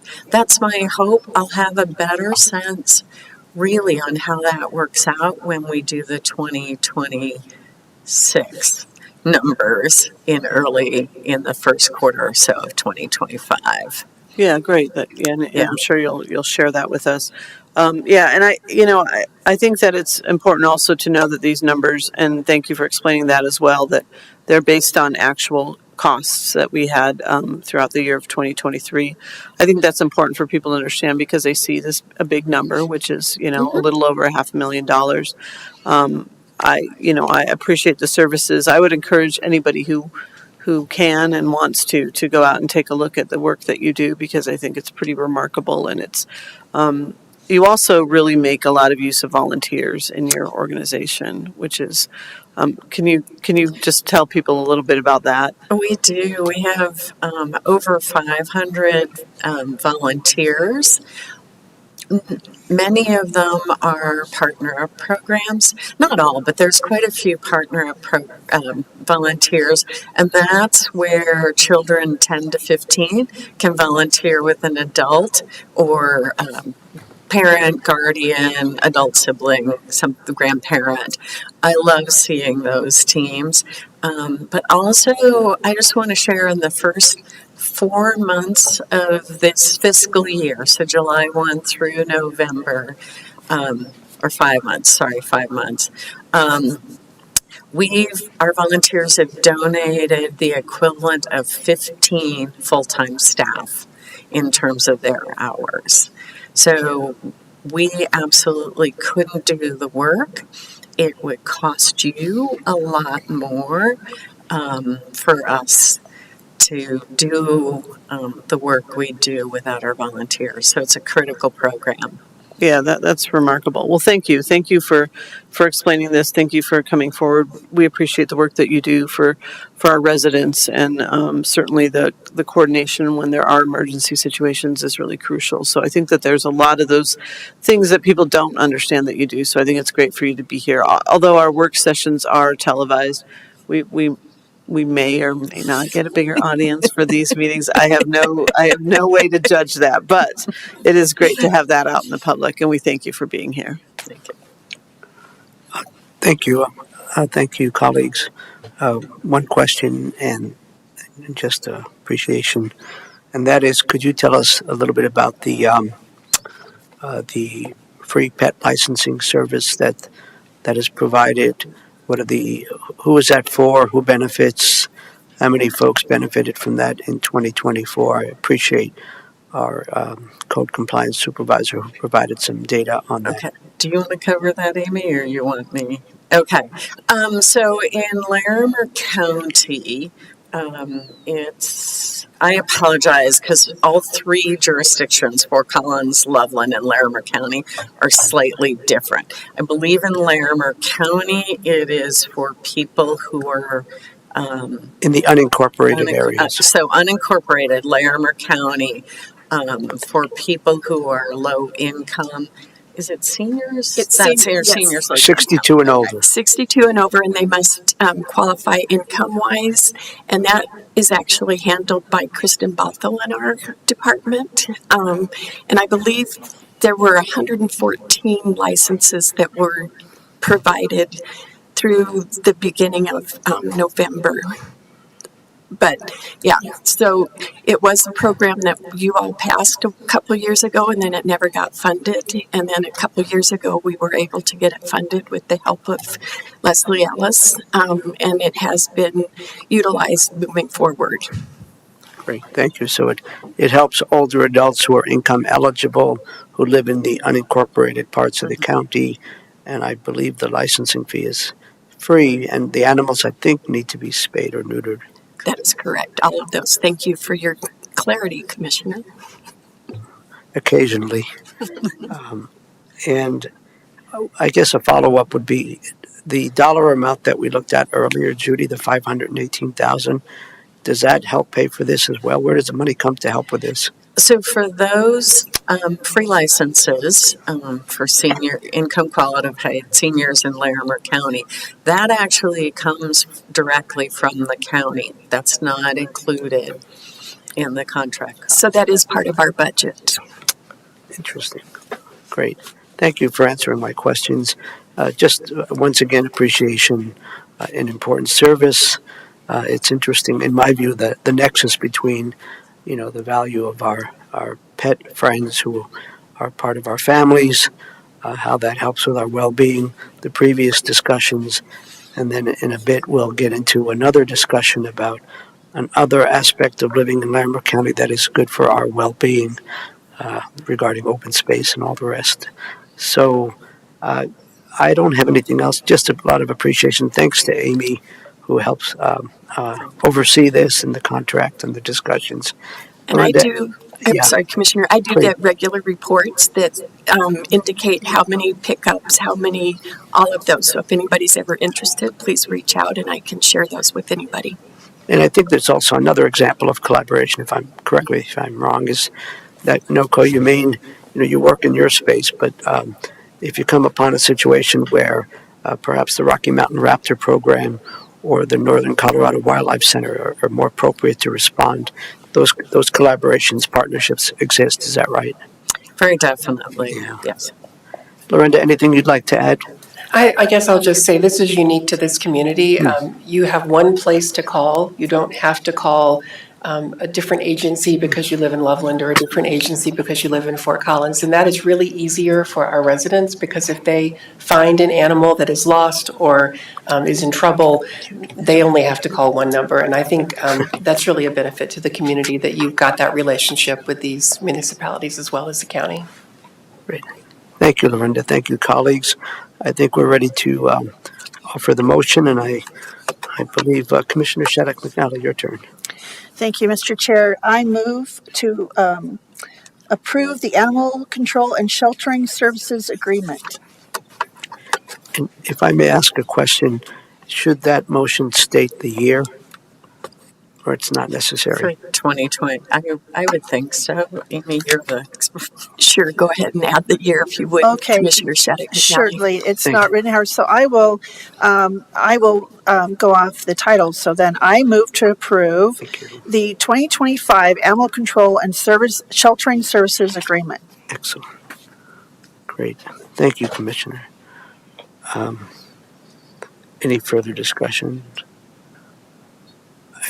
I have to say that about a month ago, my granddaughter required me to go to the cat cafe in Loveland and had all kinds of kittens and things crawling all over me. It's a wonderful thing that NOCO Kitties does, and we love that they're also a partner. Okay, there's a motion before us. All those in favor? Aye. Aye. Aye. That passes 3-0. Thank you all. Okay, we're moving right along. We have two more discussion items.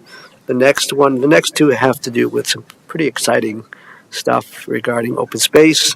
We have folks from our Department of Natural Resources and Engineering. Let's see. First one is Arrowhead Redtail Property. I'll stop there and let you folks introduce yourselves and carry on. All right, good morning. Megan Flanagan with the Natural Resources Department. And this is not a new laptop, and I've been here before, so hopefully I don't have a good excuse to have it not work. But we have two land conservation projects to bring to you today for a final review. And I'll turn it over to Alex to take us through the first. Good morning, Commissioners.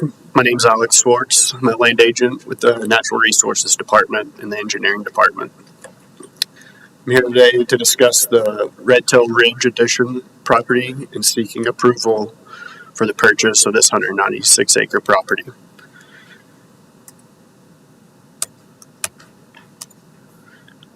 If I can work the computer too.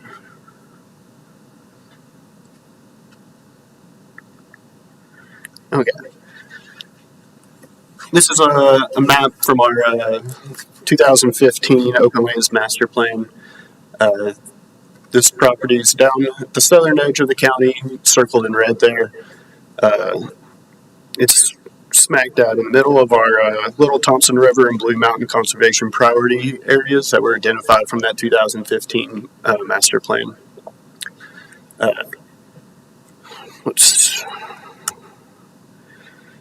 So here's the dark green property to the left here. That's our Larimer County owned Redtail Ridge open space that we currently own. The property that I'm discussing today is the one in red, owned by Arrowhead Properties. It's 196 acres.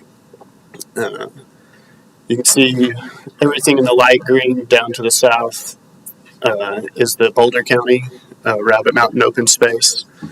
So that's the Larimer Boulder County line there.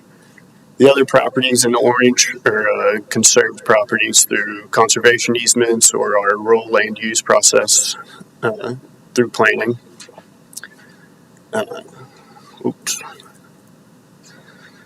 So this is a good addition to our Redtail Ridge open space here. There's one small property in between the two that we have a trail easement already across. So there is connection to the open space with this property. It's a few pictures of the property. This is on the east side of the property looking west. This is looking northwest here. You see the property consists of native foothill grasslands interspersed with some shrublands throughout. This is looking west. In the foreground is the property in question today.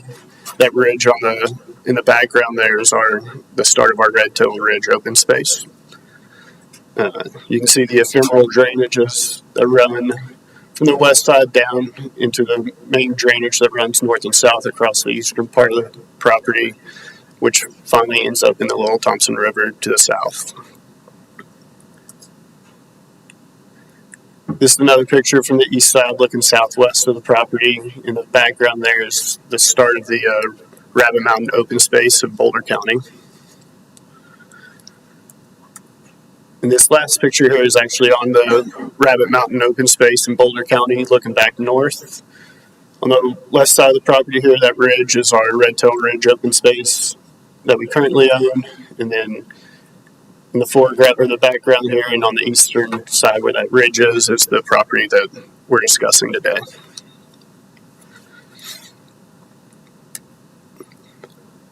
So like I said, it's within our Blue Mountain and Little Thompson River priority areas. The total acreage on this property is 196 acres. We negotiated a purchase price for this property of $1.8 million. Along the way, we've gotten a couple funding partners. The City of Loveland has agreed to contribute $200,000, and in the future, we'll hold a conservation easement on this property. The town of Berthoud has also agreed to fund $150,000 towards this property. And then we had a private individual from the community that has donated $50,000 towards the acquisition of this property.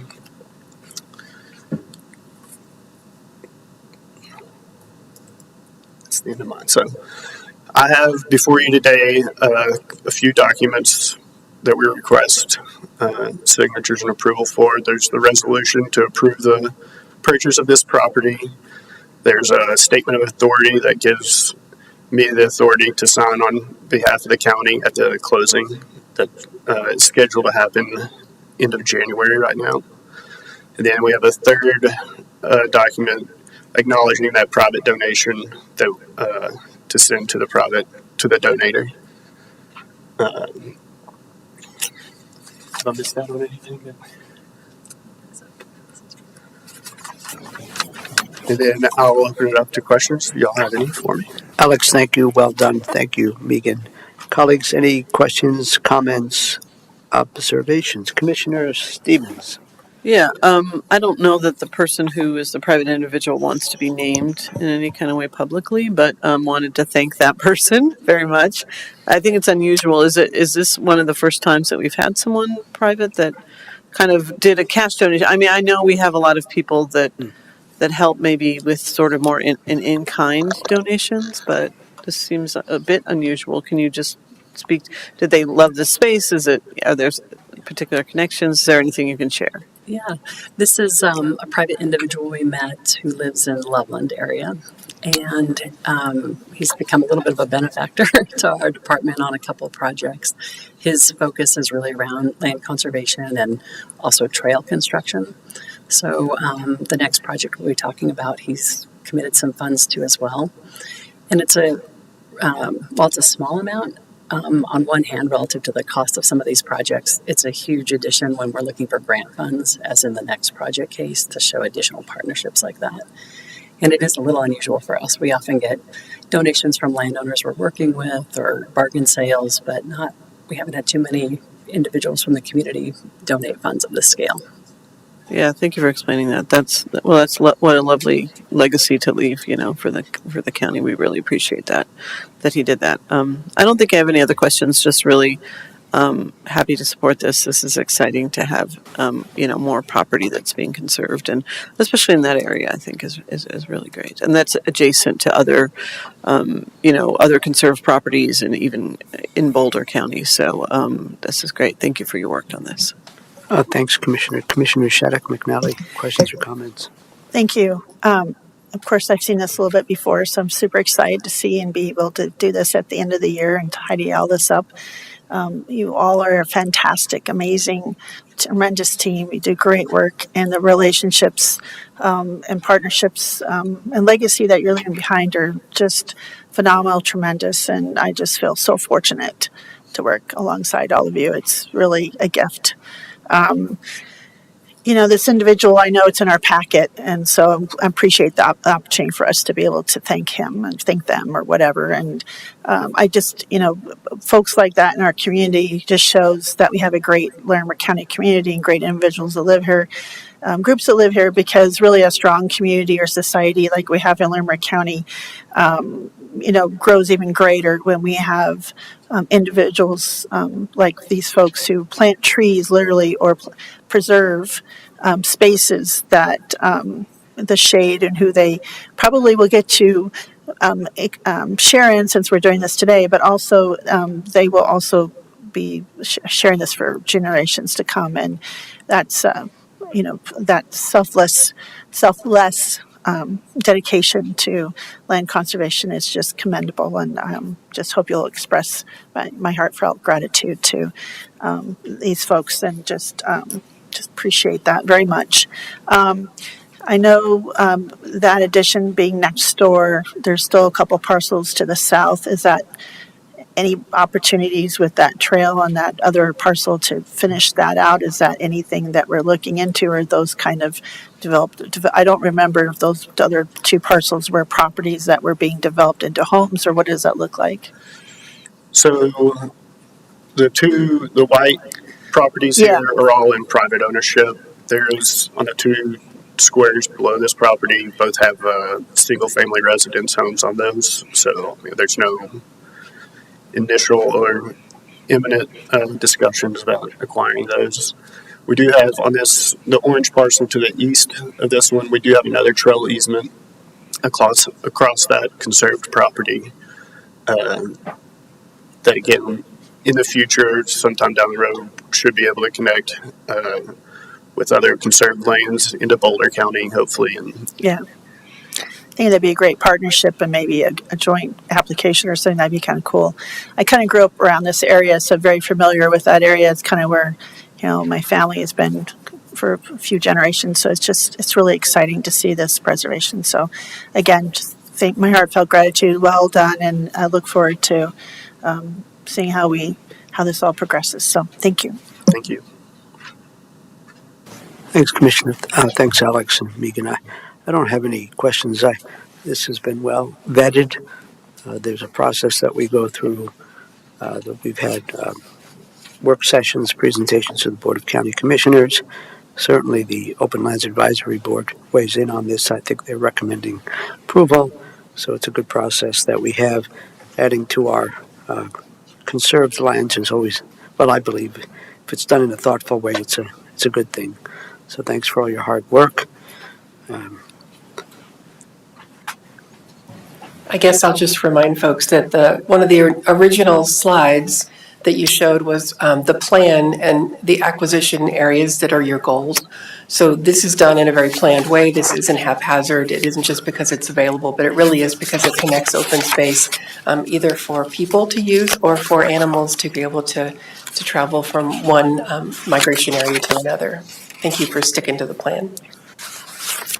And I guess I'll just quickly add that another appreciation or shout out, certainly to all the folks in the Department of Natural Resources and engineering and all of that, but the taxpayers ultimately, the various sales tax initiatives, open space sales tax initiatives that we've had over the years are part of this formula, and so I think we should appreciate the taxpayers, the people in Larimer County, and also I think it's embodies an important value, a shared value that I think a lot of folks have.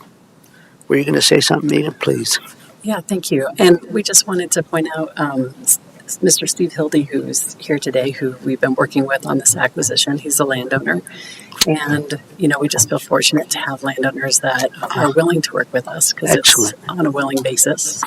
And he's just been a wonderful partner over the last many years, actually, in this region. So. Thank you. Thanks for pointing that out, Megan.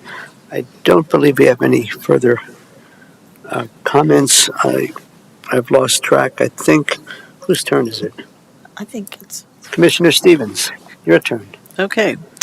I move that the Larimer County Board of County Commissioners approve and adopt the resolution approving the acquisition of Arrowhead Red Tail property, 195.67 acres in Larimer County, and accept the donation offered by Scott James in relation to this property. Excellent. Thank you. Proper motion. Any further discussion, colleagues? All those in favor? Aye. Aye. That passes 3-0. We'll continue to move forward. Thank you for all the partnerships and public and private working together, landowners, and I think that's awesome. Well, we have another Thank you. Land conservation matter before us on the other end of the county. Megan, you're on a roll. Okay, yeah, this one is on the other end of the county. It's up in the Livermore region. And this is a project we brought to an executive session in the spring. And we toured with each of you over the course of the summer at different times. It's part of a larger project that we just learned. We got a Great Outdoors Colorado grant that we had applied for this fall. But today we're just talking about the Quarter Circle Lazy H Ranch, which is one component of that, where that grant funding is being spent. It's the only portion of that project we currently have a signed contract on, so the other portions of that are still confidential. The Quarter Circle Lazy H Ranch is right about 1,866 acres. It's, you can see on this map, it is on the south side of County Road 74E, which is the road from Forks Restaurant, 287, up to Red Feather Lakes. Back in 2022, we completed a conservation easement with the same ranch, same landowner on the north side of County Road 74E, and it was about 428 acres. We purchased that conservation easement also with partnerships from the City of Fort Collins and Great Outdoors Colorado. And then the landowner approached us earlier this year wanting to complete conserving the remainder of his ownership. For us, it's a great addition to meeting the goals in our master plan because it connects Roosevelt National Forest, Cherokee Park State Wildlife Area in the dark green, numerous other conservation easements that extend well beyond the scale of this map up to the north. A few of the conservation values of this ranch, it's in excellent condition. It's been well stewarded. It is primarily foothills grasslands and shrubland communities. It includes some riparian drainages coming off the top of Livermore Mountain, which is the iconic feature of the Livermore area. The property doesn't include the very top of Livermore Mountain, that's on U.S. Forest Service, but it surrounds it on two sides. It includes about 1.5 miles of that road and viewshed I described between Livermore and Red Feather Lakes. It creates that connectivity I mentioned across the landscape. It connects and includes 3 Colorado Natural Heritage Program rare plant community sites that they've designated. And then it does include working lands. They have about 70 acres of irrigated hay meadows that are sustained through some of the more senior water rights in Larimer County. And those water rights we are tying to the conservation easement. And then they graze livestock on the remainder of the property. And just a few photos to give you a sense of this landscape. This is a Livermore Mountain, so the very top of this image is U.S. Forest Service, but the timbered slopes and everything up to where the photo's taken is part of Quarter Circle Lazy H Ranch. This is a view from looking to the north, up from the top of the ranch. You can see the line of Lone Pine Creek, that green ribbon, and that's on the phase 1 that we did a couple years ago.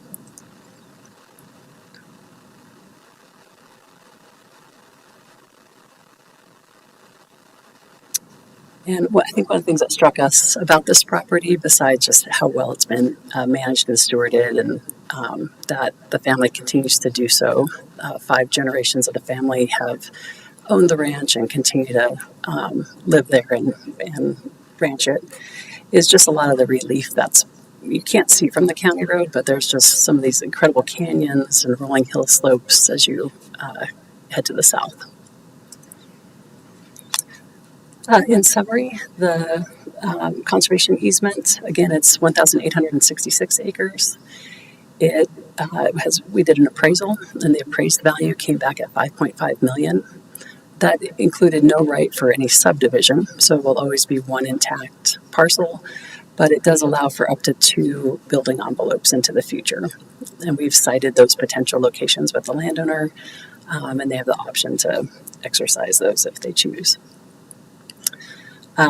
Larimer County, we are asking you to appropriate $3.104 million from our open space sales tax dollars. The City of Fort Collins is contributing $1.25 million. Great Outdoors Colorado, $1 million. The Nature Conservancy, they're contributing $35,000. We had a Gates Family Foundation grant pending, and I meant to update this. We did learn we got $40,000 from Gates Family Foundation, so it's a little less than we show here. The same private donor that's contributing to the project Alex presented is donating $35,000 towards this easement. And then our Friends of Larimer County, which is a nonprofit arm of our department, $1,000. Did I miss anything? Okay. Well, with that, we'd love to answer any questions you have. Thank you, Megan. Questions, comments, Commission? Thank you for, again, just tremendous work. Just can't tell you how excited I'm about this property as well. And it's such a treat. Thank you to the landowner for being here today from the previous project. It's so nice to have you here, sir. It's just, we never get to thank people in person, but I want to thank you for the previous one. It's just so nice to have you, to be able to face to face tell you just my heartfelt gratitude. Is just wonderful when landowners are willing to partner with the county this way. It's just the legacy and what you've done is just truly from me as a commissioner, as a long-term resident of this area. It's just tremendous. Thank you so much, and thank you to this family as well. And to have the north and now the south, it's huge. And I know, when we've talked about this when we had our executive session and the open lands meeting, what tremendous stewards, and so like tremendous stewards on the previous property as well. Just great stewards of the land. And just really important about that, because it's generations of taking care of it. There's not a lot. I hear there's pretty much no noxious weeds. It'd be just the soil, the views, everything. And I think one thing I'm thinking about with this gentleman. Thank you again for being here today, and the other landowners.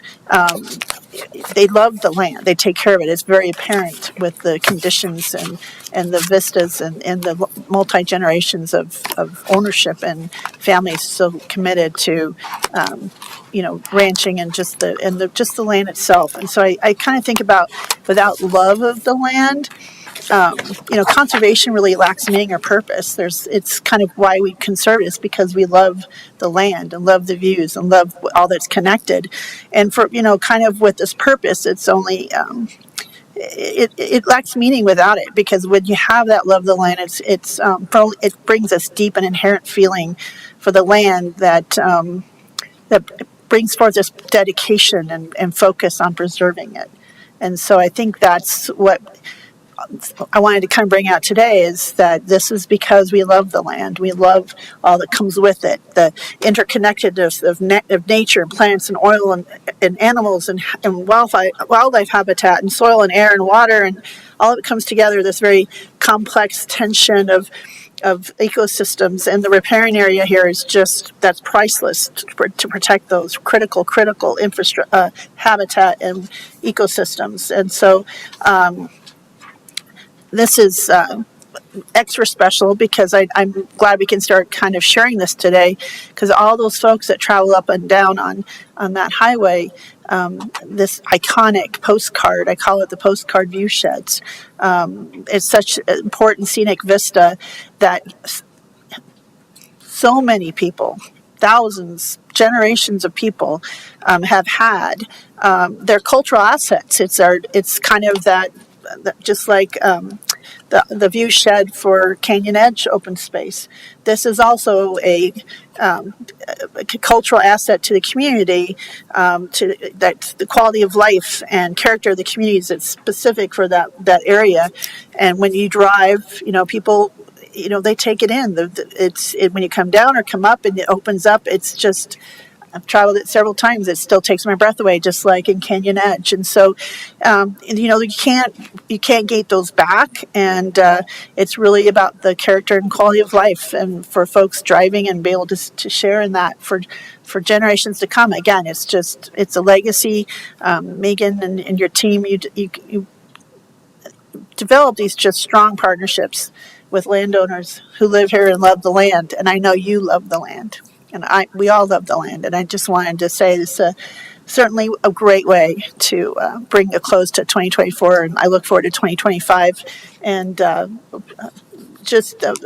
thank you to our partners and Great Outdoors Colorado and the Gates Family Foundation. This is a private donor and the individual.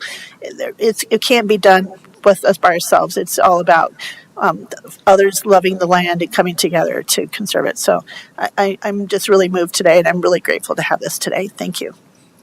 Thank you. Thank you. Commissioner Stevens, thoughts? Yeah. Thank you. I'll probably echo some of Commissioner Shattuck McNally's comments. Certainly grateful to the landowners, and thank you for being here today. I love that we're protecting our agricultural heritage, and really that's an important piece of this particular project and other projects. And so that's that's a really special part of the open lands tax dollars and program, is that there's different kinds of things. So we protect these lands, but some of them are agricultural lands, and that speaks to our care for agriculture in our community. So I really love that. The grouping of partnerships of partners in this particular project is pretty impressive. And there again, we have a lot of people who want to help us do this work, and so that's wonderful. I just loved. I mean, the photos of both spaces were so great. It does remind me. I grew up in southern Colorado and in a very undeveloped area, and so to know that these lands won't be developed for housing and subdivisions, and that will retain those view sheds and those ability to look at those special places is really wonderful. So I applaud you for the work. I know developing these partnerships, I mean, it's, we have this list of partners, but it's developing these partnerships, and that's the work that you all do, and so we're grateful for that work as well. Sometimes this takes years and decades to do. I know there's a finesse, there's a science part of this, and then there's an art part of this, and thank you for being able to manage both of those. So grateful for this space. I really enjoyed the time that we spent going out to look at it. It's one of the better parts of the job is, to not be, always behind a desk, and to really appreciate what we're preserving. So thank you for that opportunity as well. But yeah, happy to support this today, and just there again, thank you for the hard work. Well, when you're the one that goes last, I think it's all been said. There's not much more that I can add. I do appreciate protecting the views. It is a really pretty drive up to Red Feather from 287. I mean, that whole section of the county is really beautiful. So thanks for all the hard work over the years to protect a lot of it, and also to the point of, part of the sales tax money is to try to help through conservation easements. It's a big tool with voluntary landowners. Protecting working farms and ranches, and there's a lot of ranching going on up there. So helps our economy, helps to keep the history, the agricultural history, and folks kind of like it up there where there's a lot of open space. They don't want too many Walmarts or anything like that up there. Anyhow, she was Lorenda. Any additional wisdom, or you I used think up I'm all out your of wisdom? additional wisdom, but what a great way to end the year acquiring these two properties. Well, that's true. For the portfolio is really an accomplishment. You all have worked a lot on this, and it's always fun to see it come to this point where the decision gets made. Thank you, and again, thanks for the work. Let's see. I'm all caught up in the moment. I forgot whose turn it is. I think it's your turn. Actually, it's my turn. Oh, see, I told you I forgot. I was very waiting for this. I was very excited I get to do this one. So it was great to, again, I had a chance to go check this out and talk with the owners. It was amazing to do that day. So they're just really landowners and all the donors. It just can't do this without all of them. And so really grateful.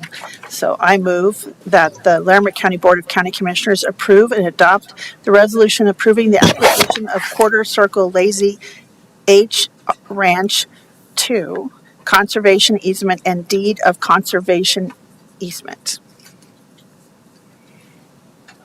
Thank you, Commissioner. Any further discussion? All those in favor? Aye. That passes 3-0. Thank you. Thank you very much. Have a good day and happy holidays. Same to you.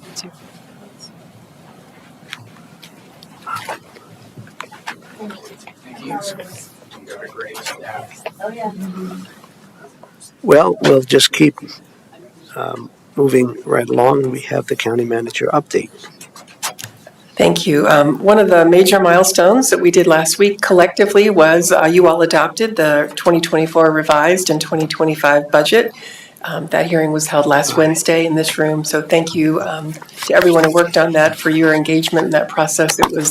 It's really important to get policymaker engagement as we go through the process so that what comes out at the end really does meet those community goals and needs. And it really is a partnership, and you all are a big part of that. So thank you very much. I'm not sure I said that well that day. It felt one of those meetings where the audience is empty and we're doing a lot of our just approval of various resolutions. So thank you. Thank you for your time. I also met this week with the Poudre School District Superintendent and the Johnstown Town Manager. We meet periodically to make sure that we're coordinating what's happening between the organizations. Those are always great meetings. We had a Strategic Leadership Committee meeting and a department head meeting this week. It's not often they fall on the same week, but one of the highlights of the department head meeting was the folks from Human Services who came to present on the science of hope to you all at one of their last meetings. We had them do about a 30-minute presentation on the science of hope and how they apply that to both their staff and service of their clients. And they gave really concrete examples of how it might be used in other areas to create resiliency. It really is about whenever I'm out of hope, I can borrow hope from you and you can borrow hope from me, because we all have those moments where we feel overwhelmed and we just need peer support. So that was a great presentation, great feedback from our department heads about that. So really pleased with that. I also attended the Supported Families Stronger Community celebration hosted by our Human Services Department last week. That was a multi-year grant, a partnership with CSU to hire community navigators to help people work through the system that is very complicated.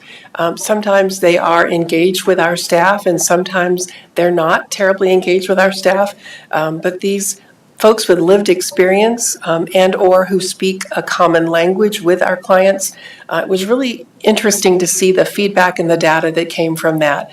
I know that grant is ending and we'll be able to partially fund that work going forward. And I think that message was delivered as well at that meeting. So I wish we could fund the whole thing. I wish we could do kind of the same level of work, but it is such important work that we wanted to continue it. So that is part of the budget you all did adopt. And then finally, our annual open house for our employees. It was wonderful to see so many people come through. We did a raffle this year for the equivalent of a Parks Pass. And in exchange for entering, there was a question at the bottom, what do you like most about working for Larimer County? And there are such great comments, everything from my supervisor to the benefits to it's a great place to be, I make a difference. I'll try to compile some of those for you all so you can kind of get the gist of what was being said. But it was good to see those comments. Some people left it blank and that's okay. But most people filled it in some way. So I think that's the end. I want to wish everyone a happy holiday season. We won't be back together again until the first of the year. So happy holidays. Thank you, Lorinda. Okay, we'll move on to Commissioner activity reports. We'll begin with Commissioner Shattuck McNally. Thank you, Mr. Chair. Well, first, in case I forget, I just want to wish everyone a wonderful, warm holiday season. There's a lot to celebrate and be with friends and family, and I wish everyone a Happy New Year. But also, with some families, which I've been in touch with some families that lost a child this week, that it is also a time for a lot of folks who might be struggling or have some sadness in their lives. So I'm hoping folks will remind it's okay to not be okay and to reach out. There's plenty of services. There's also 988, our behavioral health center in Longview. If you go to that website, there's numbers. There's lots of folks there to help and lots of peer-to-peer support with families and folks who've been there or maybe can provide just someone to talk to. There's also lots of need in our community. There's giving trees in our lobbies and lots of small businesses around the community that people can. I just dropped off several toys. I always try to buy at least. I have 3 children, so I try to buy one in honor of each child, and and also there's plenty of nonprofits making sure folks don't go hungry, and whether it's children or folks who are experiencing homelessness. And there's lots of opportunities for us to give back and help each other, be a strong community. And that was what my hopefully it gets published soon, my column to the paper about, the importance of giving and sharing and locally, and how we are a better and stronger community because of our big hearts here in Larimer County. So I just want to make sure I said all of that, and I wish all of you, doesn't matter if we all agree 100%, or we all drive the same kind of car, or like purple or hate purple or whatever. I wish you all just a wonderful holiday season and all the best, and I hope we all have a fantastic, happy New Year together. I'll also share, Lorena, you shared about the strong families and stronger community. I only got to come briefly, but there was just excitement, and it was great to thank all those folks that participated.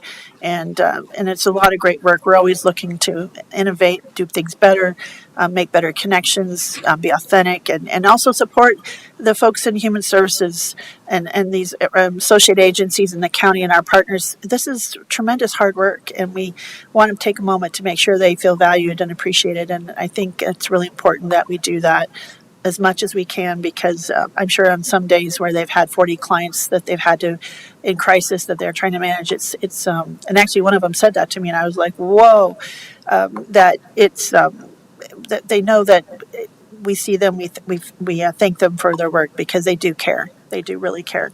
I had the Lure Board meeting, the Loveland Urban Renewal Authority meeting. We had a pretty robust meeting, but that process and the vote was in the affirmative to keep going forward with with Ernst & Young to have a audit of some sort, and we looked forward to hearing what that says. That vote, the second council reading, will be tonight at Loveland City Council. So I just wanted to share about that, because that's a lot of work with that board right now, and I just want to make sure my colleagues are aware of that. We had the holiday open house, as Lorinda shared, so much fun to see a lot of folks come together, and some folks I only get to see once or twice a year, but it's great to get to celebrate them. I know we get a lot of positive comments that it's kind of a nice relaxing atmosphere. They get breakfast and sit down with their own teams, but also I heard from 2 different groups that they sat down with departments that they've been meeting to talk with, and they had great conversations, and now they have got 2 or 3 meetings planned that they needed to kind of coordinate and have these conversations. And so it's just wonderful to be able to take a moment and wish everyone a holiday season for all these great employees, and just really tremendous people work here at Larimer County, and we would not be able to be the tremendous, wonderful county. And I might be biased, but I think we're the best county, and that's because of all the wonderful people and our partners who work for the county and really love their work, and we love our county and love taking care of folks. So that's important. We had our Planning Commission and Board of County Commissioners holiday event, and that was fun just to take a moment to connect with them and celebrate them as well, and thank them for their service. Planning Commission is a lot of work. They have a lot of packets and hearings and stressful meetings and things to do, and partners with us. And it's not just a once a month thing. It's a lot of work. So it's great that we take a moment to celebrate them and to appreciate what they do. We are working on some land use stuff with CCI, and I attended some meetings with the governor's office and some state representatives, and we had a great discussion. They're really looking feedback from counties, and so counties from across the state, and so my colleagues that I care so much about. We had a really robust conversation that was really helpful. And then we had our LICOG in-person meeting. We have some new chairs and some new conversations, and that was a great meeting. We have a new chair, and I'm drawing a blank now. And then I ran to the Larimer County Office on Aging Volunteer Holiday Luncheon, which was really nice. They always play some fun games, which makes me have to use my brain in a different way when I have to play these holiday things to think about with different word games and stuff. And it's really a lot of fun to engage, and it's really a nice group. And what's really interesting is a lot of the group that I saw there that day, I saw a few days later a different appreciation. So a lot of these folks that sit on our boards and commissions, they serve on lots of things they give back to the community. And so it's our county and community is so fortunate to have such amazing volunteers, especially from our older adults who continue to give back to the community in so many ways. And then I attended the Thompson Valley Emergency Medical Services Annual Employee Awards Banquet. They do such a great job. I was in Berthoud, and the sheriff was there, and they invited a lot of folks from the fire chiefs, and it was really exciting. I wanted to share with my colleagues and with the public in case they haven't seen, but I think we're one of the few counties in this state that's moved to a whole blood program, and they're specially trained paramedics and folks who are able to do these blood transfusions for folks. Especially there was one that was a pregnancy in a different, I think it was Colorado Springs is one of the other communities, but not too many communities have this program. You have to be certified, you have to have sponsors, you have to be able to get that blood, and the way the training is, but it did save a pregnant woman's life and the baby's life, and recently, and out in the, we call them the streets. And Thompson Valley is Emergency Services, and Chief Robinson and his team have done tremendous work along with his board to get to this point. And I just think they're literally, the data I've seen just from other, I think it's one or two other communities in the state. I think we're one of the few. It's just already the amount of lives saved is tremendous. So I think going forward, our community will be better. It's already being greatly served, but this will be a great step in saving some lives in the field, and just appreciate those first responders.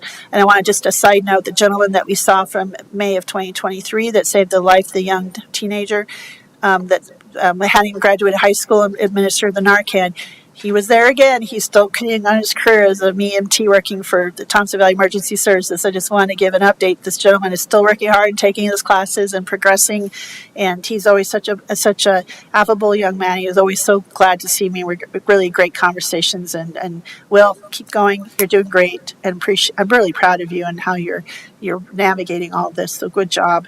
And then on we had the opioid outcome data workbook on Friday, but I had trouble with Teams and stuff and the work I got in, then I got out, and I couldn't get back in. So I don't have much to share there because that was quite the challenge. Really grateful to be at the Master Gardener recognition. I mentioned before, lots of folks serving on both committees. Thanks to Allison and Carrie Brown and Carrie Weiner and all of them who organized such a wonderful event and the warm welcome. What a great group of individuals. They're so proud of. They worked so hard to get that certification and be part of that. And CSU Extension did a tremendous job. And I know every single one of them on that team works very hard to get that accomplished, to show appreciation to these folks who really put their heart and souls into this Master Gardener program. And joined Commissioner Stevens at the Wreaths Across America Day. It was really great to talk with Gary Rickner, who's a part of the president of the Veterans Plaza, and it was great to talk with Heidi Pruis from our Climate Smart. She was there volunteering with our Darrow's American Revolution. There was a lot of volunteers there, and it was just exciting to get to celebrate with all of them. And it's important that we make sure no one feels forgotten.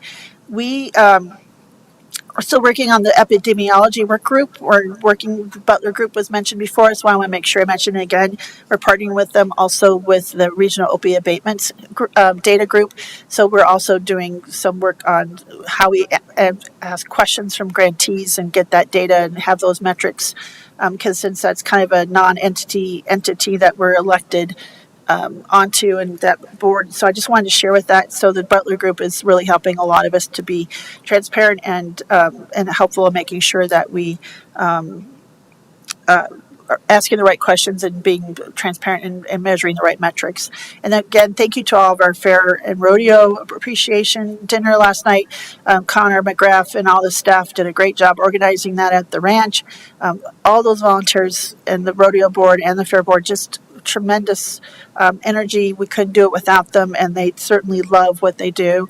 And it was great to see some of the rodeo queens and connect with a lot of our partners, and appreciate being there with my colleagues. It was a fun evening and it's really wonderful to take a moment and have a grateful heart and thankful for all that we have, and thankful for all the people who make this county great and the things that we do together. Thank you.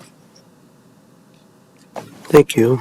Commissioner Stevens, anything you'd like to share? I'll be brief. I just want to thank staff. Since I was ill part of last week, I wasn't able to attend the open house for our staff, and just want to thank the staff of Larimer County who do a remarkable job, who make us look good every single day. I appreciate what you do for not only the Board of County Commissioners, but for all of our residents, providing very high quality services, taking care of people who are vulnerable in our community, fixing our roads, and many, many other things. Today was a really great illustration of some of the work that's done in the county with regard to preserving lands and making sure we're attending to people's mental health needs. So, really, really grateful for the work that they do, and just want everybody to have a happy holiday. Stay well. If you need services, if you're struggling this holiday season, please access 988 Suicide and Crisis Line, or go to our Summit Stone Acute Care Facility at Trilby and Taft Hill. Thank you. Thanks, Commissioner. I just want to wish folks Merry Christmas and Happy Holidays, happy, healthy, and blessed holidays. I think I'll pass on sharing. I also want to say thank you for the privilege of serving as the chair of the Board of County Commissioners for 2024. I reckon this is my, this year, the last Administrative Matters meeting that I'll be chairing. So I just think it's a privilege, and I'm grateful. That's all. Well, let's see. It's 11:15 a.m., I believe, a.m.